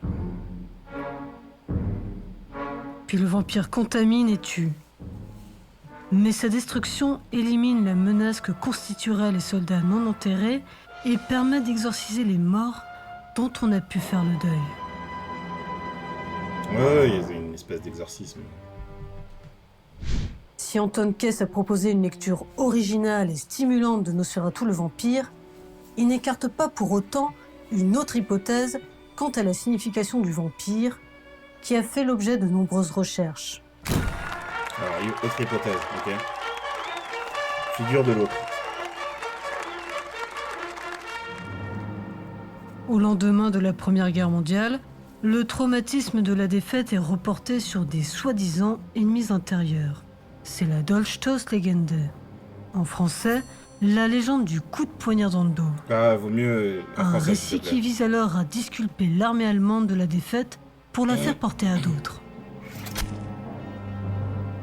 Socialistes et communistes, évidemment. Ainsi que juifs. Évidemment. Ces derniers sont accusés d'avoir manqué à leur devoir, même si les statistiques prouvent le contraire. En outre, une immigration d'ampleur venue de l'Est, qui compte parmi elles de nombreux juifs cherchant à fuir les persécutions Pologne, et la misère, vient exacerber les angoisses. Peu à peu, celle-ci laisse place à des inquiétudes autour de l'assimilation qui constituerait une menace à la pureté raciale et culturelle.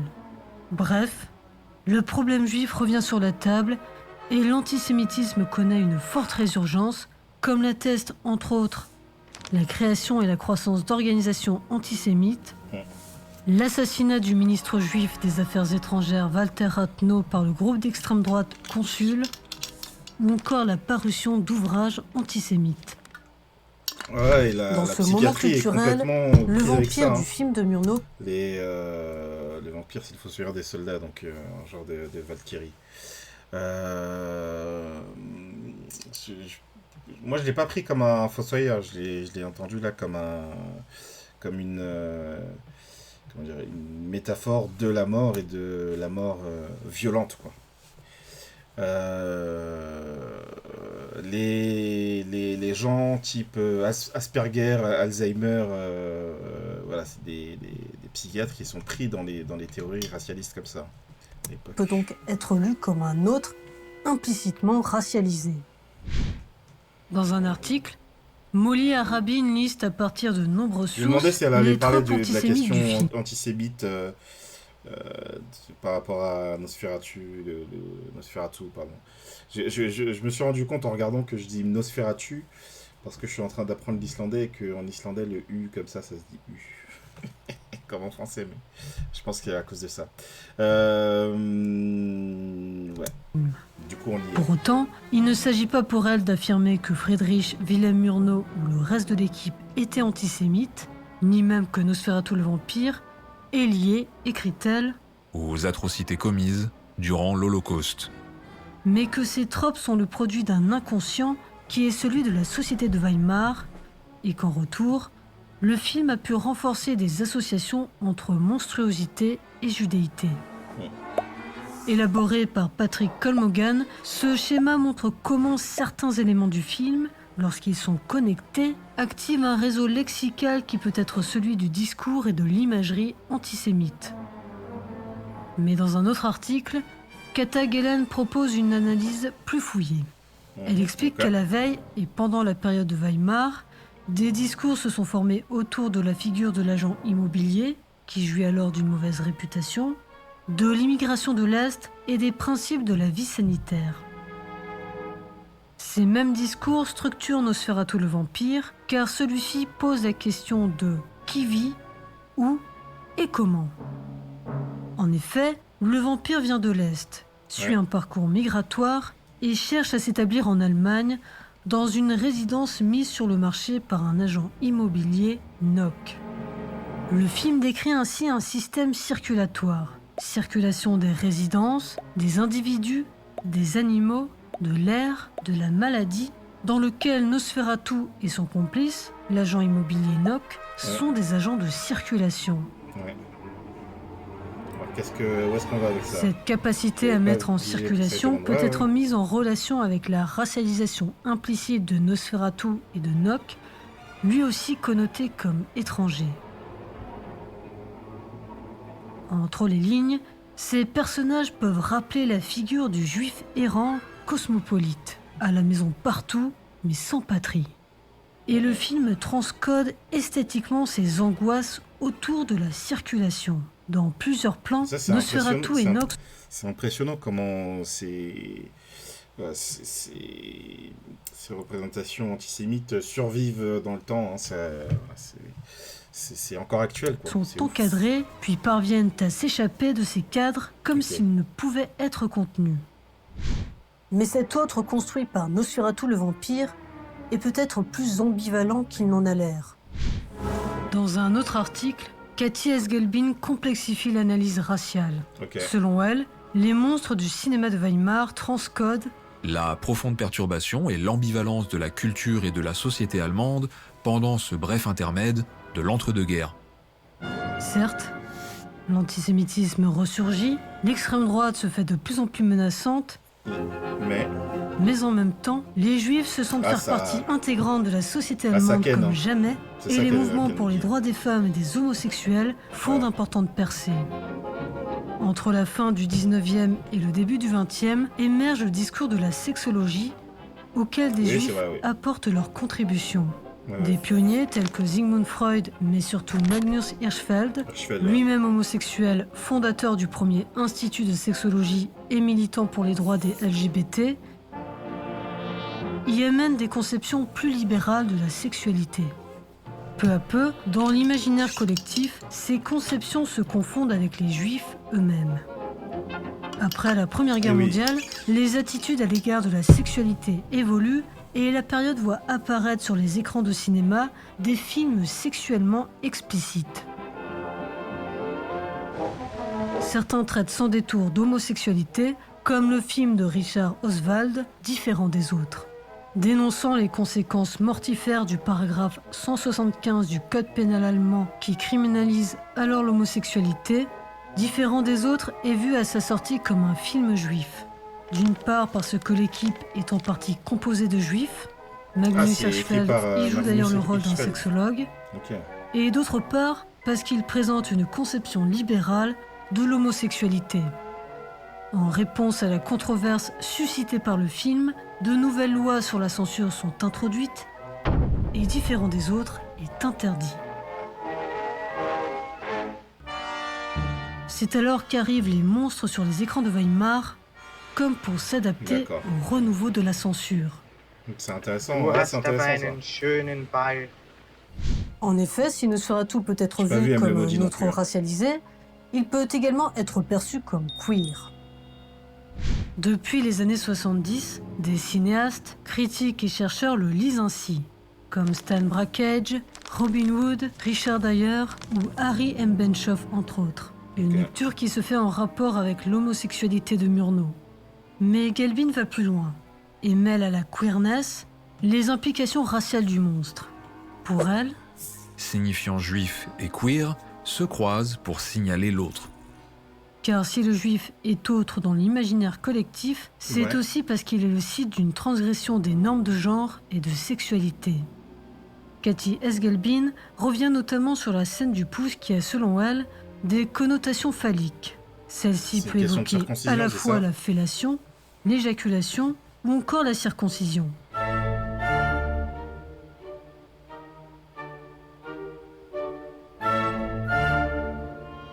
Ces deux lectures ne s'excluent pas, mais au contraire, explique-t-elle, alimente l'imaginaire anti-juif qui associait la circoncision à la nature présumée. Après, c'est ça les symboles. Hein. Un symbole, c'est vraiment une chose qui en représente d'autres, mais plusieurs autres. Donc là, par exemple, le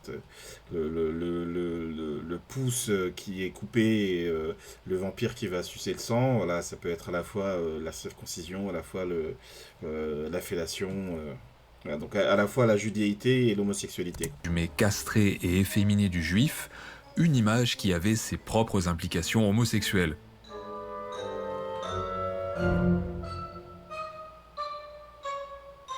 Avec ses vêtements qui évoquent à la fois certains vêtements traditionnels juifs et une robe, son maquillage, ainsi que sa gestuelle maniérée, Nosferatu a en effet quelque chose d'efféminé, d'exagérément efféminé, voire de grotesque, qui donne au film un aspect camp. Notion assez insaisissable, le camp peut être défini comme une sensibilité et une esthétique marquée par l'ironie, la théâtralité, la démesure, l'excentricité, la mascarade. Fortement lié à la culture homosexuelle masculine, voire queer, le camp permet de parodier l'ordre du genre et de la sexualité établie. Mais dans le cas de Nosferatu le vampire, l'aspect camp permet, selon Gelbin, de compromettre et de parodier l'image horrible du juif. Si signifiant juif et queer se croisent dans la construction de l'autre, c'est donc avec certaines ambivalences.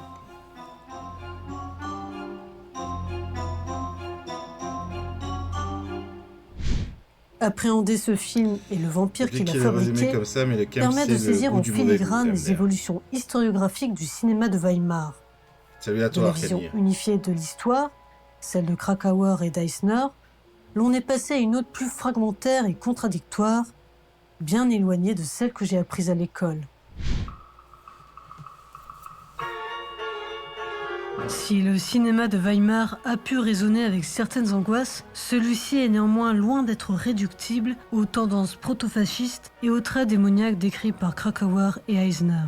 Peter Sloterdijk estimait que la période de Weimar était la plus éveillée de l'histoire allemande et qu'elle était particulièrement réflexive et travaillée par l'auto-ironie.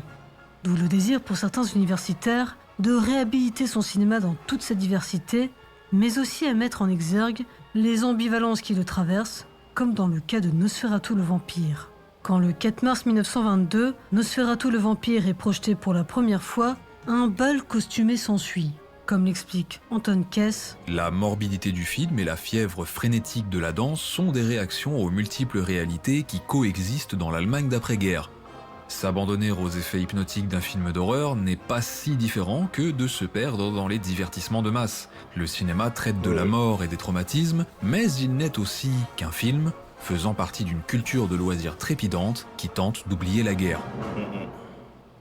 C'est sûr. Alright. Intéressant. Alors ça, on a déjà vu les gens. Donc je vais plutôt vous mettre cette vidéo le lien de la vidéo qu'on vient de regarder. C'était fort intéressant. C'est vraiment un gros travail, un beau travail. Hein. Mais ça, c'est assez courant sur la chaîne Cinéma et Politique. Mais c'est vrai que là, c'est une vidéo, je trouve, assez particulière sur cette chaîne. Il y a quelque chose de plus habité, j'allais dire. Ouais. C'est peut-être la photo de classe qui me fait dire ça. En tout cas, intéressant. Ok. On va continuer, on va retourner sur Blast. On va passer à autre chose, on va passer à Carrefour. Boycott Carrefour. Pourquoi, comment Pourquoi par rapport au magasin Carrefour en Palestine, mais aussi au magasin Carrefour au Brésil. Au Brésil, Carrefour tue. On va regarder ça ensemble. C'est trop bizarre l'intro que je viens de faire là. Je me suis senti comme le présentateur dans Ça va se savoir. Bref, let's go. Les produits de la marque Carrefour, des petits prix avec de grands principes. Tire la main.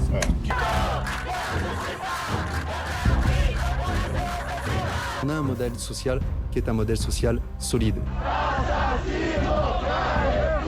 Et je suis content de cette solidité de ce modèle social. Viol, humiliation, harcèlement, ça y va direct, violences physiques dont certaines ont entraîné donc, la mort voilà, vous voyez de quoi on va au Brésil. La triste liste des exactions racistes du géant français de la grande distribution Carrefour n'en finit pas de s'allonger. C'est une vidéo qui a quelques mois. Moi, j'avais entendu parler de ça très rapidement, mais j'avais pas creusé, donc je voulais regarder ça en live. Voyons voir ce qu'il en est de Carrefour. Carrefour. Se eles quiserem fazer isso no seu país de origem, que faça. Mas nesse país aqui, a gente não vai admitir o racismo, sabe? Que essa gente tenta impor ao Brasil. Pourtant, le groupe n'a pas l'air de s'en émouvoir et ne semble pas inquiété. Alors, que s'est-il vraiment passé toutes ces dernières années dans les magasins de Carrefour au Brésil? Comment la société brésilienne réagit-elle face aux violences racistes perpétrées par le groupe français? De quoi ces violences sont-elles le reflet? Quelle est la réponse de l'entreprise face à ces événements tragiques? Réponse tout de suite, c'est une enquête exclusive de Blast.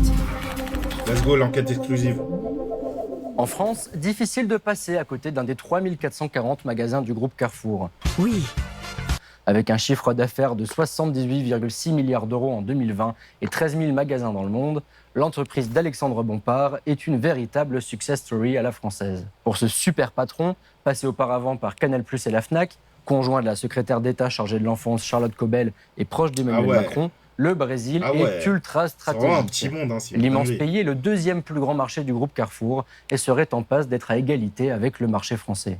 En 2021, Carrefour, déjà bien présent au Brésil, annonçait racheter Grupo Big, un autre géant de la grande distribution brésilienne, affirmant ainsi sa place de numéro 1. La relation entre le groupe français et le Brésil semble idyllique. Pourtant, le tableau est entaché par des agressions à caractère raciste à répétition au sein des magasins du groupe sur tout le territoire brésilien. L'une d'elles, survenue le 19 novembre 2020, s'est tragiquement conclue par la mort d'un homme noir, Jean Alberto Silveira Freitas. Ana Paula Di Araujo est journaliste indépendante au Brésil.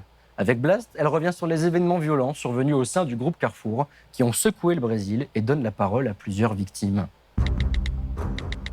Ah, c'est le moment où j'ai vu que j'avais pas su. Na sexta-feira da paixão desse ano, no dia 7 de abril, a professora de teatro Isabel Oliveira relatou ter sido perseguida por segurança dentro de uma unidade do Carrefour que fica em Curitiba, no sul do Brasil. Nós nos encontramos com ela para que ela relatasse com as próprias palavras o que aconteceu nesse dia. Eu notei que tinha segurança me olhando, mas eu falei, ok, né? Não tinha como esconder uma garrafa de 1 litro de suco de uva na bolsa, mas ok. Subi, desci, ele olhava pra mim, eu olhava pra ele, ele desviava o olhar. Aí eu peguei e falei, não vou ficar com esse desconforto só comigo. Vou devolver pra ele. E aí eu peguei, fui até ele e falei, olha, eu gostaria de saber se eu tô oferecendo algum risco pra essa loja. Porque desde o momento em que eu entrei na loja, você tá andando atrás de mim? Aí ele falou, não, eu tô cuidando só do meu setor, eu não tô atrás da senhora. Eu falei, não, ou você cuida da loja inteira, ou você está cuidando de mim. Porque desde a primeira gôndola você está me observando. E eu tenho o direito de não caminhar sendo acompanhada por insegurança o tempo todo que eu estou nessa loja. Eu falei, isso eu vou chamar a polícia. Eu sou uma mulher negra. Eu estou sendo vítima de racismo dentro dessa loja. E eu exijo que você me mande uma viatura. Porque eu pago meus impostos e eu tenho o direito de alguma segurança, de alguma defesa pública, não é possível.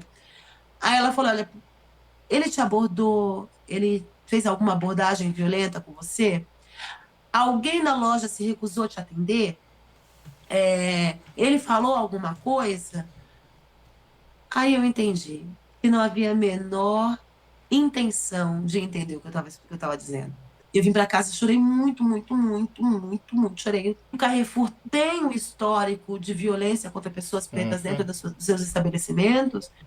E eu estava muito nervosa. Assim, eu estava destruída. Show. Acho que uns 20 dias sem conseguir ir a mercado. Pessoas, sei lá, eu fiquei com muito medo de ser agredida dentro do mercado. Como Isabel não teve respaldo das autoridades, ela decidiu fazer um protesto com aquilo que ela chama de corpo artístico político. Se o corpo é alvo da agressão, é com o corpo que Isabel reagiu. Ela foi até a loja que ela tinha sofrido racismo, tirou a roupa e escreveu no próprio corpo: "Sou uma ameaça?" Agora que eu tô nua, bem.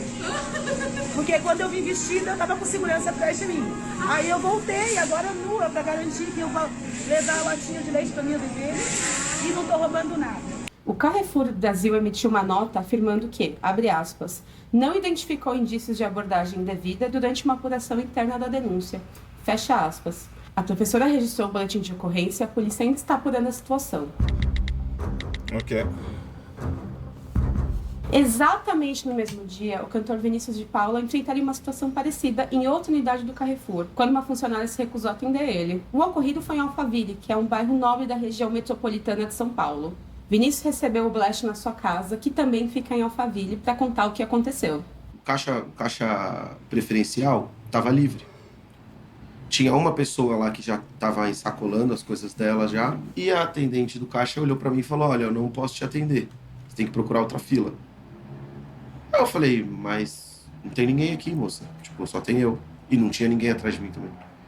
Aí ela falou assim: "Não, eu não posso te atender, eu não posso te atender, você precisa sair daqui e ir para outro caixa." Aí a mulher que estava ali no caixa colocando as coisas na sacola ainda olhou e falou assim: "Então essa placa não faz sentido, porque estava escrito que na ausência de pessoas nessas condições você pode usar e tal."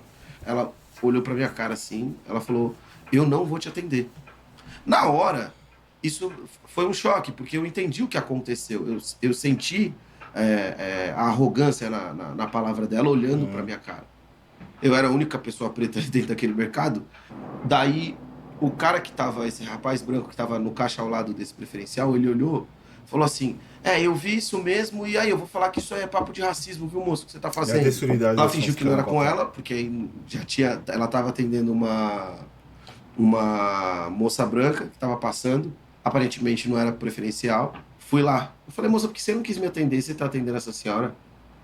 Aí ela fingiu que não era com ela, eu olhei e falei: "Moça, eu tô falando com você, por que você não quis me atender?" E aí ela falou assim: "Eu não vou te atender, moço." E olhou pra minha cara e falei: "Não, tudo bem." Aí eu saí, fui até a área da gerência, chamaram ela, aí ela veio. Essa moça começou a chorar: "Eu não te atendi porque tinha uma senhora atrás de você." E ela começou a chorar, e aí todo mundo abraçou ela ali na hora. Eu fiquei parado. Eu falei: "Não, moça, não tinha nenhuma senhora atrás de mim." Eu falei: "Gente, não é possível, se vocês puxarem nas câmeras, vocês vão ver que não tem ninguém, eu não tô ficando louco." E óbvio que se tivesse uma senhora ali, eu cederia o meu lugar. Eu só fui comprar um vinho. Eu não tava maltratando ninguém, desrespeitando ninguém, muito pelo contrário, né? Tava dando dinheiro pra empresa, então tudo que eu queria era ser atendido. E ali, naquele momento, a rispidez da resposta da mulher, a grosseria dela ao falar comigo, dizer, olhando nos meus olhos, assim, que ela não ia me atender, você sente nas palavras, na atitude, né? Então, assim, o que aconteceu comigo, eu não vou deixar passer. C'est des choses que les gens captent pas toujours, mais c'est vrai que parfois juste la manière de parler, tu comprends de quoi il s'agit, quoi. Eu não posso deixar passar, de forma nenhuma, porque existem pessoas que morrem dentro do supermercado dessa rede. O Carrefour precisa fazer alguma coisa, porque ele é a maior rede de supermercado do Brasil e não é brasileiro, entendeu? O cantor está processando o Carrefour por racismo. Nesse vídeo que vocês vão ver, ele está do lado do seu advogado e da sua esposa, que é a bicampeã olímpica de vôlei, Fabiana Claudino. Esses casos ganharam tanta repercussão que até o presidente do Brasil, Luiz Inácio Lula da Silva, criticou duramente a postura do Carrefour. A gente tem que dizer para a direção do Carrefour, se eles quiserem fazer isso no seu país de origem, que faça. Mas nesse país aqui, a gente não vai admitir o racismo, sabe, que essa gente tenta impor ao Brasil.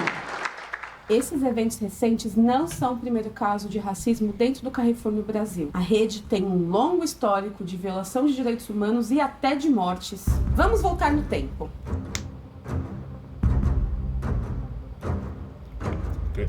O primeiro caso que ganhou a mídia foi em 2009, quando funcionários do Carrefour espancaram um homem negro chamado Januário Alves de Santana. A alegação do Carrefour foi de que ele estava furtando um carro. Tá roubando o carro aqui, rapaz? Aí, foi, bateu. Eu digo, meu amor de Deus, o carro é meu. Não tenho nenhuma passagem pela polícia. Aí você tem cara que tem alguma passagemzinha. Fala pra nós, no mínimo umas 3 passagens você tem. Sua cara não nega, nego. Detalhe, o carro era do próprio Januário. Os seguranças fraturaram a face de Januário, que também perdeu um dente e teve que fazer uma cirurgia. O Carrefour foi condenado a pagar uma indenização pro Januário, mas o valor não foi divulgado. Já os 5 vigias que o agrediram foram indiciados por tortura e demitidos.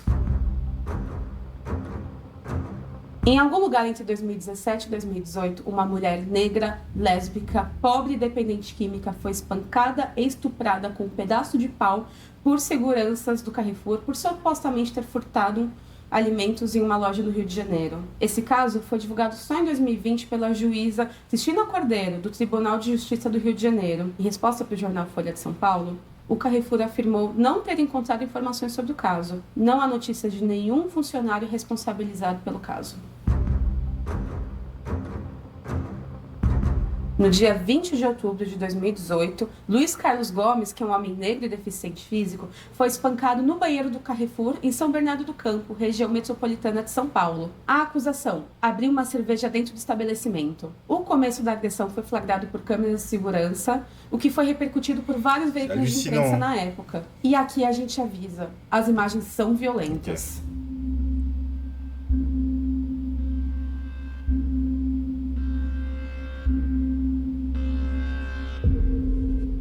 Apesar da violência mostrada no vídeo, o Carrefour tratou a acusação como, abre aspas, exagerada e disse que, abre aspas, não houve agressão como alega o autor, fecha aspas. No dia 14 de agosto de 2020, na cidade de Recife, o funcionário terceirizado Moisés Santos teve um mal súbito e morreu dentro do supermercado. Para não fechar a loja, o Carrefour escondeu o cadáver atrás de alguns guarda-sóis abertos, tapumes e caixas de papelão e engradados de cerveja. A loja seguiu funcionando normalmente. What the fuck? Domingo 22 de novembro. Um fim de semana marcado por protestos em reação a um assassinato brutal. Na véspera do Dia da Consciência Negra, João Alberto Freitas, um cidadão negro, foi morto por 2 seguranças brancos num supermercado da rede Carrefour em Porto Alegre. Em 19 de novembro de 2020, aconteceu até hoje o caso que teve maior repercussão. Na véspera do dia que o Brasil comemora o Dia da Consciência Negra, 2 seguranças brancos espancaram até a morte João Alberto Silveira Freitas, um homem negro. A acusação: discutir e gritar com uma funcionária em uma unidade em Porto Alegre, que fica no sul do Brasil. A agressão foi filmada por câmeras de segurança e divulgada por muitos veículos de imprensa e nas redes sociais. Mais uma vez, a gente alerta que as imagens são violentas.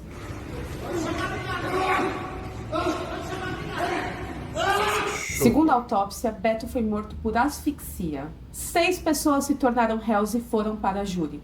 Os seguranças Magno Braz Borges e Giovanni Gaspar Silva, os funcionários do Carrefour Adriana Alves Dutra, Cleiton Silva Santos e Rafael Rezende e o funcionário da empresa de segurança Paulo Francisco da Silva. Eles são acusados de homicídio triplamente qualificado, por motivo torpe, meio cruel e recurso que dificultou a defesa da vítima. A família de João Alberto recebeu uma indenização de 5,2 milhões de reais. O Carrefour também aceitou pagar 115 milhões de reais em ações de reparação à sociedade para evitar a abertura de ações judiciais contra a empresa. O caso João Alberto foi o estopim para protestos em várias cidades e para dar notoriedade aos vários casos de racismo e violações de direitos humanos praticados pelo Carrefour no Brasil. Après l'arrestation des 2 vigiles accusés d'avoir tabassé à mort leurs victimes, la justice a donc décidé de poursuivre une responsable du supermarché présente sur le lieu de l'agression. Elle aurait menti lors de son premier interrogatoire. Dans la tourmente, Carrefour a présenté ses excuses. A morte de João Alberto não pode passar em vão. É por isso que assumimos hoje compromisso de ajudar a combattre... Autre accent français là, qui parle portugais. Wow, frérot, fais un effort. O racismo estrutural. no dia 5 de maio, um mês depois das agressões a Isabel e Vinícius, viralizou um vídeo de um casal negro sendo agredido do lado de fora de uma unidade do Big, que pertence ao Carrefour. Eles foram acusados de furtar sacos de leite em pó. No vídeo, a mulher disse que fez isso porque estava, abre aspas, precisando. Não você não é desgraça aqui, né? Essa é desgraça aqui, você sabe que tem polícia, não sabe? Não sabe? Você é da onde? Então, tira a mão, sua desgraça, vá. O nome de sua mãe. Eu tô falando com você, o nome de sua mãe. O Carrefour demitiu a equipe de segurança da unidade na qual o casal foi agredido, mas afirmou que o agressor que aparece no vídeo não trabalha para a rede. Surtout pensez au sentiment d'impunité des gens qui filment ça. Qui filment ça et c'est eux-mêmes qui vont diffuser ces images, ils se sentent dans leur bon droit, quoi. O Blatt conversou com Thales Vieira, que é o coordenador executivo do Observatório da Branquitude. Os próprios membros do Observatório definem branquitude como, abre aspas, o lugar de privilégios raciais, simbólicos e materiais que se construiu historicamente como o mais elevado da hierarquia racial. O Brasil é um país extremamente racista. É um país... C'est lunaire, hostil com a população negra. Então, eu estou falando que é um país hostil com a maioria da sua população. Uma vez que o Carrefour está no Brasil, ele acaba não só fazendo parte, mas também se aproveitando daquilo que alguns pesquisadores chamam de racismo institucional. O que a gente está chamando de racismo institucional é essa característica sistêmica do racismo no Brasil, que é a forma como ele é absorvido pelas instituições e como essas instituições vão regendo a vida. O racismo, ele é uma locomotiva das ações sociais, feito pelas instituições, mas que chega nas relações interpessoais, nas micro-relações interpessoais. Então, um segurança de mercado, que provavelmente ele é terceirizado, ele sabe que o patrão dele, seja ele o patrão da empresa terceirizada, ou seja ele quem contrata a empresa terceirizada, tem a expectativa de que ele siga pessoas negras ali no mercado. Eu tenho certeza absoluta. Et sans doute des directives aussi qui sont données. C'était comme cette boîte-là, une boîte de nuit, ou un restaurant sur Paris, voilà, où il y avait une polémique sur Twitter, c'est le même truc. C'est-à-dire que c'est les patrons qui vont impulser ça. Essa empresa terceirizada ou do próprio Carrefour chegou para ele e falou assim, olha, toda vez que entrar uma pessoa negra aqui nesse mercado, você tem que seguir. Então a expectativa sobre aquele segurança é essa. Pode ser um segurança negro, inclusive. No geral, essa figura, né, do segurança, do fiscal de prevenção, ou seja, como quem for chamar, é uma empresa terceirizada, é uma pessoa mal remunerada, no geral, uma pessoa negra, que é o mesmo perfil, esse perfil da pessoa suspeita, esse elemento suspeito, é o perfil de quem mais morre no Brasil também. Hoje, o Carrefour é a maior rede de supermercados atuando no Brasil, segundo a Associação Brasileira de Supermercados. Mas a que custo? Quem responde essa e outras questões é Júlio César Santos, que é diretor de comunicação do Instituto Luiz Gama. Júlio também é advogado, professor e doutor em Direito Político. O Carrefour aqui ele chega como uma empresa francesa que vai explorar a força da mão de obra de uma forma muito prejudicada, dentro de um cenário em que o mercado de trabalho tem uma dificuldade de ocupação e a qualidade do emprego ela vai sendo deteriorada gradativamente. Tanto é que na semana passada o Carrefour ele foi autuado pelo Ministério Público do Trabalho por prática antissindical, tendo uma multa de mais de R$500 mil por impossibilitar os seus trabalhadores de fazerem manifestação. Ou seja, essas práticas discriminatórias sempre aconteceram internamente com os seus trabalhadores e agora também, de forma muito mais visível, contra aqueles e aquelas que adentram as suas lojas e são vistos como possíveis criminosos. O Instituto Luiz Gama, que o Júlio César está representando, estudou questões trabalhistas e de diversidade dentro do Carrefour. Essas foram algumas das descobertas. Que, quando acontece o crime contra João Alberto, o CEO, né, do Brasil, do Grupo Carrefour, disse que não tinha noção nenhuma do que se tratava a diversidade racial no Brasil e também dentro da sua instituição. Depois, observando de forma mais profunda, nós fomos conseguindo identificar que muitos desses trabalhadores eram terceirizados, principalmente os trabalhadores da segurança e da limpeza. Muitas das vezes eles não tinham treinamento voltado à diversidade em um país em que a discriminação racial ela integra o conjunto da mentalidade dos seres humanos e que as empresas de segurança muitas das vezes treinam os seus funcionários para identificar o corpo negro como sendo o corpo do inimigo, isso é um perigo constante. Outro ponto também importante é a necessidade da mudança de postura do Banco Carrefour na forma que ele se posiciona frente à sociedade brasileira. Porque sinaliza um simbolismo de uma linguagem silenciosa, de uma cultura de violência, de uma cultura de opressão da rede contra a população brasileira, principalmente contra grupos que sofrem estigmas de racialização. O Grupo Carrefour encontrou no Brasil a sinergia perfeita com a cultura autoritária brasileira, tendo permissão para violentar tanto fisicamente quanto ideologicamente o trabalhador brasileiro. O Blasch procurou o braço brasileiro do Carrefour 2 vezes. A primeira depois das agressões a Isabel e Vinícius, em abril. A segunda vez foi em maio, depois do casal ter sido agredido no estacionamento do Carrefour. Na primeira vez, a assessoria de imprensa se limitou a enviar um release padrão, que diz que o Atacadão, que faz parte do Grupo Carrefour, abre aspas, encerra a circulação de fiscais de prevenção em lojas. Fiscais de prevenção é como a empresa chama os funcionários que circulam na loja para prevenir roubos. Antes, eles circulavam pela loja e agora vão ficar em pontos fixos, segundo a assessoria de imprensa. Na segunda vez, a assessoria de imprensa enviou um comunicado listando algumas das ações que o grupo estaria tomando para combater o racismo no Carrefour, como o programa de aceleração de carreira para colaboradores e colaboradoras negras. E o Carrefour não tem assumido esse compromisso, né, de um antirracismo ativo. Embora tenha feito ações, tenha feito... criou um comitê, criou coisas, mas que a prática é o critério da verdade, né? Então, assim, a prática está se mostrando que são ações completamente insuficientes. Sobre o caso do casal espancado no estacionamento, a empresa disse que, abre aspas, em um vídeo que mostra o fato, é possível identificar que o agressor tem uma tatuagem na mão. No avanço das nossas investigações internas, apuramos que nenhum profissional direto ou indireto que atua na unidade tem essa tatuagem. Mesmo assim, não podemos aceitar que um crime como esse tenha ocorrido em nossas dependências. Fecha aspas.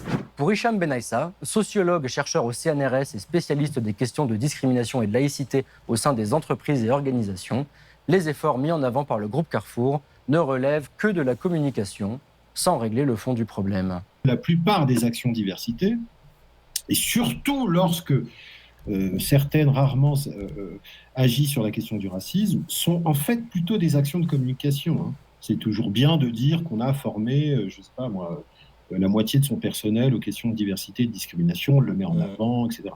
Parce que déjà, c'est toujours bien de se dire ouvert, c'est bien pour les photos, la réalité. Mais aussi pour la raison fondamentale, c'est que c'est des parts de marché en plus. Carrefour au Brésil, c'est des parts de marché en plus. Donc il faut absolument qu'elle dise qu'elle est pro-diversité. A união do Grupo Carrefour Brasil e do Grupo Big é também uma oportunidade de compartilhar experiências, ampliar nossa diversidade e expandir horizontes. Si la filiale brésilienne de Carrefour a botté en touche, éludant les sujets et nous laissant sur notre faim, elle a au moins pris la peine de formuler quelques éléments de réponse. Du côté du siège du groupe en France, en revanche, c'est silence radio. En 2020, le siège français avait balayé le sujet d'un revers de la main, expliquant à la BBC que ces événements tragiques n'étaient que des cas isolés. Chamar esses casos de casos isolados é achincalhar com todo o pensamento social brasileiro, com tudo que a sociologia, a filosofia, a história já produziu no Brasil sobre esses temas, né? Fazendo ainda uma reflexão mais prática, a recorrência deles já seria suficiente para falar que eles não são casos isolados. A gente poderia agora fazer um grupo focal aqui, com 4, 5, 6, 10, 20 pessoas negras, todas elas falariam pelo menos um caso de racisme dentro de estabelecimentos comerciais, dentro de supermercados. Au cours des dernières semaines, Blast a tenté à plusieurs reprises et par plusieurs moyens d'obtenir une réaction de la direction du groupe, sans aucun résultat. Faire l'autruche sur ces questions-là, c'est quelque chose d'habituel. et qui est profondément ancré au sein des entreprises françaises sur la question du racisme. Mais encore une fois, c'est profondément ancré dans les grandes entreprises françaises parce que c'est profondément aussi ancré dans la société dans son ensemble. Vous voyez bien que tous les enjeux de lutte politique, scientifique autour du concept de race, enfin je veux dire, il n'y a qu'en France où on s'écharpe quant à savoir s'il y a si le racisme est structurel ou ne l'est pas, etc. Que la race existe ou elle n'existe pas, ce type de choses. Bon, ça c'est une spécificité française et qui se répercute évidemment sur les cultures d'entreprise. Pour le chercheur, cette spécificité française trouve aussi son reflet dans la manière dont les entreprises abordent les questions de discrimination raciale. Les entreprises françaises sont venues très tardivement aux questions de discrimination, et notamment aux questions de discrimination raciale. C'est pas venu de leur fait. C'est vraiment à la fin des années 90, sous les effets de rapports de plus en plus accablants, et c'est vraiment à partir de ce moment-là qu'on va voir émerger des dispositifs qui vise en gros à favoriser la lutte contre les discriminations, promouvoir la diversité en entreprise. En 2008, on a vu cette fois à l'initiative de l'État l'émergence, enfin la création d'un label, le label diversité, et que toutes les entreprises ont obtenu. Il faut savoir que Carrefour aujourd'hui est labellisé diversité. Et donc on obligeait à mettre en place des actions de leur choix en fonction de la diversité, d'un des critères de ces gens issus de la diversité. Voilà, alors là où c'est intéressant, et ce qui distingue véritablement les entreprises françaises dans ce domaine, c'est que très rare, les entreprises françaises ont communiqué sur la question du racisme. Alors même que la question du racisme a été au fondement de tous les rapports en faveur de la lutte contre les discriminations. Le sociologue le rappelle, pour une entreprise comme Carrefour, l'ouverture aux minorités et la lutte contre les discriminations, ça fait bon genre, mais ça ne doit pas venir freiner le but ultime de la compagnie, le profit. Ces valeurs d'ouverture, en fait, dans la réalité concrète, et ça, moi, je l'ai vu aussi en tant que consultant, s'opposent en interne à d'autres valeurs, ce qui sont les valeurs de la hiérarchie, de la compétitivité, qu'une entreprise doit avoir. Dans un monde idéal, il faudrait mettre en place une véritable lutte structurelle contre toutes les formes de discrimination. Voilà. Mais je dis que cette lutte, si elle est structurelle, si elle est réelle, efficiente, etc., concrète, elle se confrontera nécessairement à... Salut le destin, ça va ou quoi ? Et c'est vrai surtout en France, tout particulièrement, qui est un ancien pays de rois et de nobles. Il y a des réseaux, des grandes écoles qui typiquement qui maintient des pouvoirs au sein des entreprises, qui rend impossible pour certains profils d'y avoir accès. Plus on s'approche des intérêts de pouvoir, plus la question de la lutte contre les discriminations devient en réalité une chimère. Pour Carrefour, tout semble aller pour le mieux dans le meilleur des mondes possibles, et Alexandre Bompard ne veut pas que la mort et les traumatismes vécus par certains de ses clients entachent la croissance sans fin de son entreprise. Il vient d'ailleurs d'annoncer l'installation de Carrefour en Israël, le rachat des enseignes Cora et Match et l'importation en France de ses magasins bon marché brésiliens à Atacadão. Le Brésil... Carrefour, ils perdent vraiment de l'argent, Carrefour, avec les actions de boycott, notamment par rapport à la Palestine. Donc il y a un vrai coup à jouer. Il est plus que jamais au cœur du groupe, lancé Alexandre Bompard après l'acquisition du groupe Obig annoncée en avril 2021. Les Brésiliens, en revanche, sont les grands oubliés. Carrefour a été perçu comme une entreprise issue d'un pays anciennement colonisateur qui continue, par des voies nouvelles, à perpétuer son système de domination. Traz grande constrangimento, não só para a marca Carrefour, traz constrangimento para o governo francês e traz constrangimento também para o governo brasileiro. A sociedade civil negra, o movimento negro, as pessoas negras influentes fizeram um esforço muito grande para que isso não caísse em esquecimento, o que é louvável. Mas agora, o chamamento que tem que ser feito é para que as pessoas brancas façam o mesmo. Si ce sujet vous a intéressé, n'hésitez pas à le partager et à vous abonner. Le travail de Blast et de ses journalistes n'est possible que grâce à vos dons. Nous comptons sur vous pour pouvoir continuer à travailler en toute indépendance. Pour nous soutenir, rendez-vous sur blast-info.fr. Merci beaucoup et à bientôt. À bientôt, Benjamin. Voilà. Le lien, si jamais vous voulez retrouver cette vidéo de Blast. Ce que je vais vous proposer, les gens, on va faire une petite pause. On va passer à la dernière partie ensuite du live, qui est le quart d'heure islandais. Donc on va parler de ce qui se passe en Islande avec un volcan qui est entré en éruption rapidement. On va lire un poème issu... j'avais pas vu passer ce docu. Ouais, c'est un petit reportage de Blast qui est sorti il y a 4 mois. Et je l'avais pas vu passer non plus. Des gens m'en ont parlé de la situation de Carrefour au Brésil. Mais du coup, je voulais regarder ça en live, effectivement, parce que j'avais pas vu tout ça.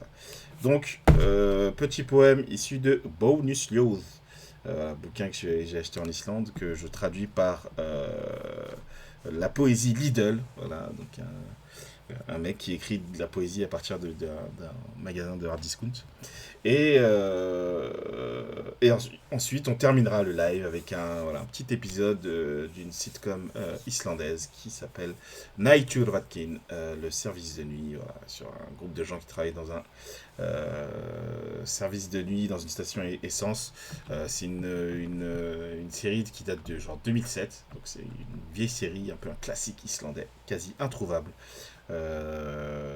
J'allais dire en France, c'est sûr, mais sur internet. Du moment que ce soit pas de la poésie Carrefour, ça n'est pas de la poésie Carrefour, tout à fait. Donc, let's go. Petite pause. Les pauses ici, c'est le temps d'écouter du Slimka, donc 1 minute 41. C'est très court. On se retrouve dans 1 minute 41 les gens. Let's go.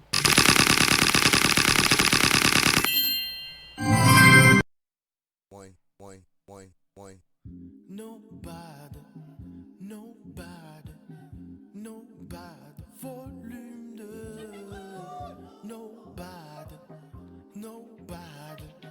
Nobody, volume 2. Hey, on est donc au milieu du projet. Nobody, volume 2. Hein, attends, je bois un peu. Yeah, mets-toi à l'aise, pose-toi, on est là. Ah, change de mood quand je veux.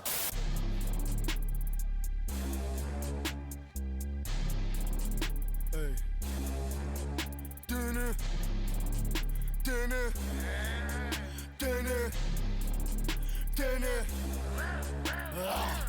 Évite de me déranger, surtout quand je suis en train de bosser. Tu voudrais que je partage, désolé je fais pas confiance à tout le monde. Pose, il n'y a pas de ristourne. Penses-tu vraiment que ce mec il se court? Non, non. Pendant qu'il y en a qui se touchent et bec. Moi j'avance tranquille vers mes objectifs. Brassard dans le maillot autour de mon bras. Tu fais partie de la team, écoute qu'on gratte. On crée notre mouvement, t'es sûr qu'on gratte. En train d'espionner, c'est sur ton bras. Chill dans la ville comme personne. Diego porté pas de tête extrême. Touche une chemise en soie, c'est pas fair play. La concu a soif, je viscère l'air. Ouais. J'arrive dans le but, je fais un lob. C'est que la moitié du projet. Des oreilles saines, je vois que tu cogites. Attends, c'est le deuxième, es-tu prêt pour la suite? Je suis réel, tout ça est possible.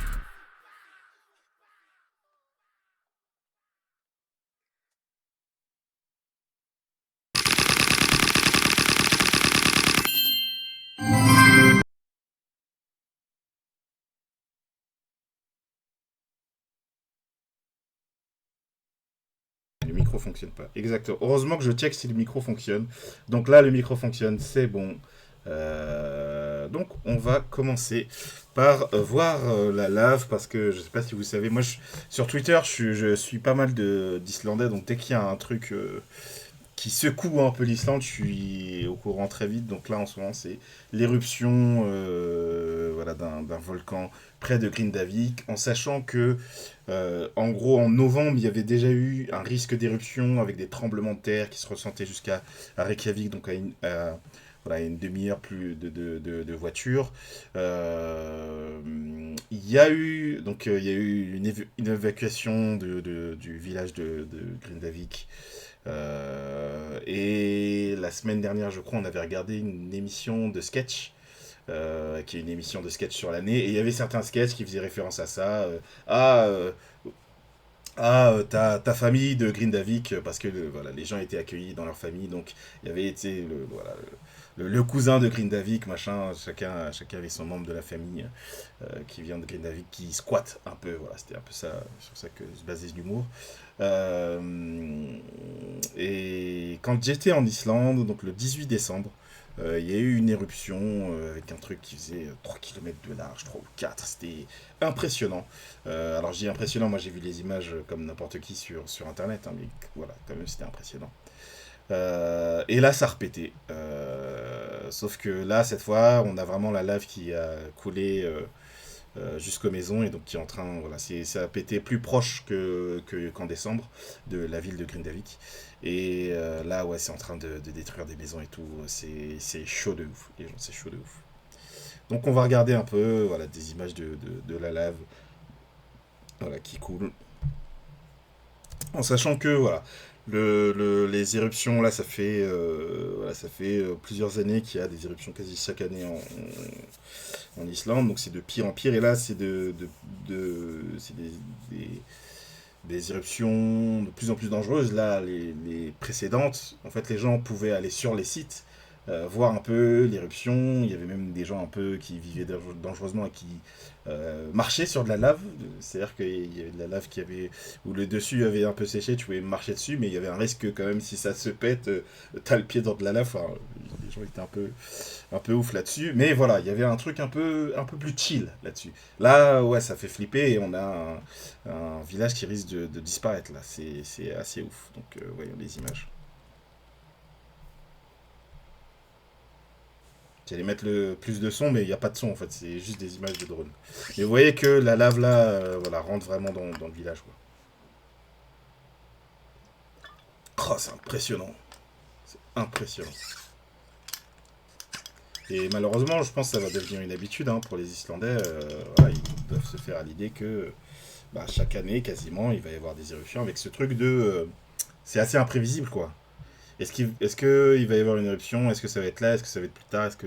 C'est très très très compliqué. Hein. Ce que j'ai lu sur Twitter, c'est que l'éruption allait jusqu'à un mur qu'ils avaient fabriqué, et donc tu avais des ouvriers, parce qu'ils ont évacué évidemment le village, mais tu avais des ouvriers qui étaient restés pour passer leur machine du côté de l'autre côté du mur pour les protéger et tout. Au péril de leur vie, c'est la dinguerie, hein, il y a des gens qui perdent leur maison et tout. Voilà. C'est assez beau à regarder, mais c'est ultra dangereux, c'est assez impressionnant. Et ce que je raconte dans mon vlog qui sortira tantôt, c'est que autant là, voilà, là on est loin, machin, c'est juste des images impressionnantes.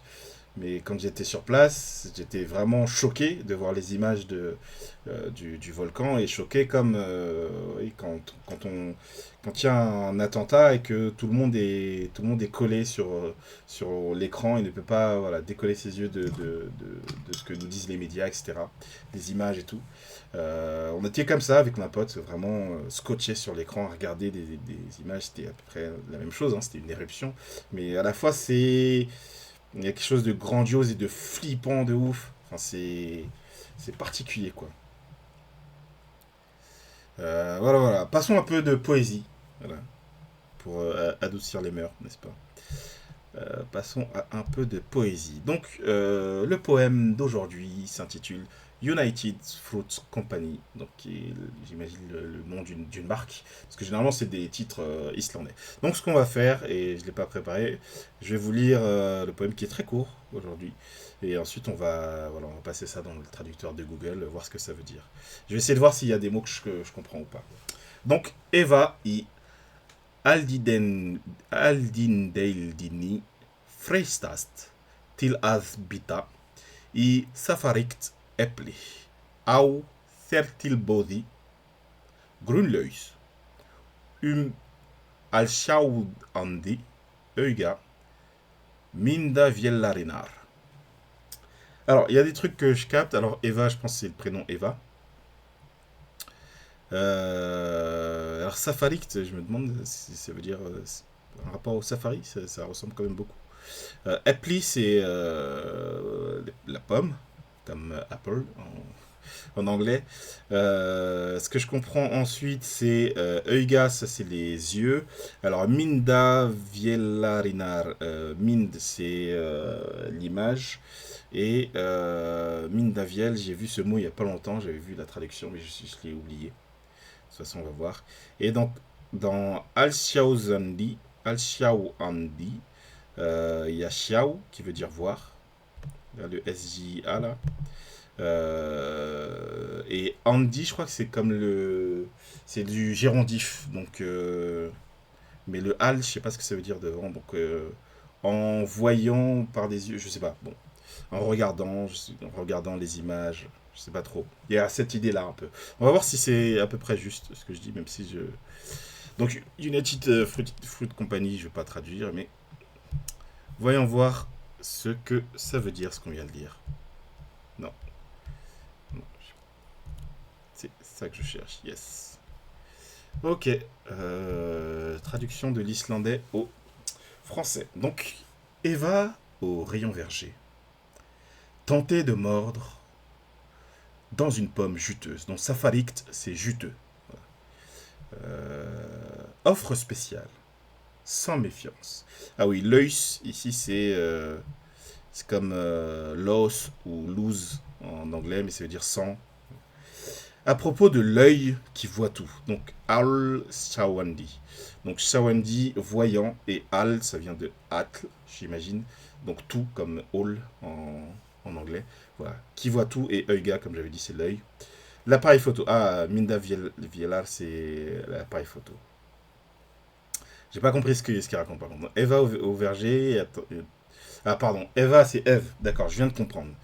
Eva au rayon verger. Donc, il imagine Adam et Ève, mais dans un supermarché. Je pense que c'est ça. Donc, Ève au rayon verger a tenté de mordre dans une pomme juteuse. Il y avait une offre spéciale. Sans méfiance. À propos de l'œil qui voit tout. L'appareil photo. Sans méfiance. Donc, elle s'est fait prendre en photo. D'accord. En fait, elle a croqué dans une pomme au supermarché et en fait, on l'a pas capté. Ok. Ok, je vois. Bon, il est particulier. Généralement, c'est très poétique. Même dans la traduction, on garde le côté poétique. Là, c'est surtout difficile à comprendre. Enfin bon, voilà. C'était le poème d'aujourd'hui avec United Fruit Company. J'ai envie de chercher des... Bon, c'est une boîte qui fait des fruits. Hein, c'est assez clair. Voilà. Ancienne entreprise bananière américaine. Ouais, bon. Ok. Passons à la fin de ce stream avec l'épisode du jour de Näturvätken, donc le service de nuit. J'avais pas remarqué en fait qu'au début des épisodes, à chaque fois, on a une éphéméride. Alors, c'est sous-titré, mais en anglais. Ouais, j'ai pas trouvé mieux que ça. Mais on voit, voilà, en dessous, Lyon, donc le lion, hein, donc du 23 juillet au 22 août. Sachant que, sachant que moi, je suis né le 23 août. Et donc, en fonction des écoles, j'ai envie de dire, parfois, on met jusqu'au 24 août les lions. Et donc, parfois, on me considère comme lion, parfois, on me considère comme vierge. Enfin bon. Donc, Fame and Fortune knocked at the door, la traduction. Ah oui, Dirnar, c'est, voilà, la porte. Fame and Fortune, ok. Banca, c'est frappé, ok. Et rappelez-vous de Shape Your Own Destiny, comment je le traduirais? Voilà. Remember, you shape your own destiny. Voilà. Vous dessinez votre propre destinée. Je sais pas comment le dire. Ok, voyons voir l'épisode. Donc ça c'est pour les lions. C'est pour mes lions sûrs.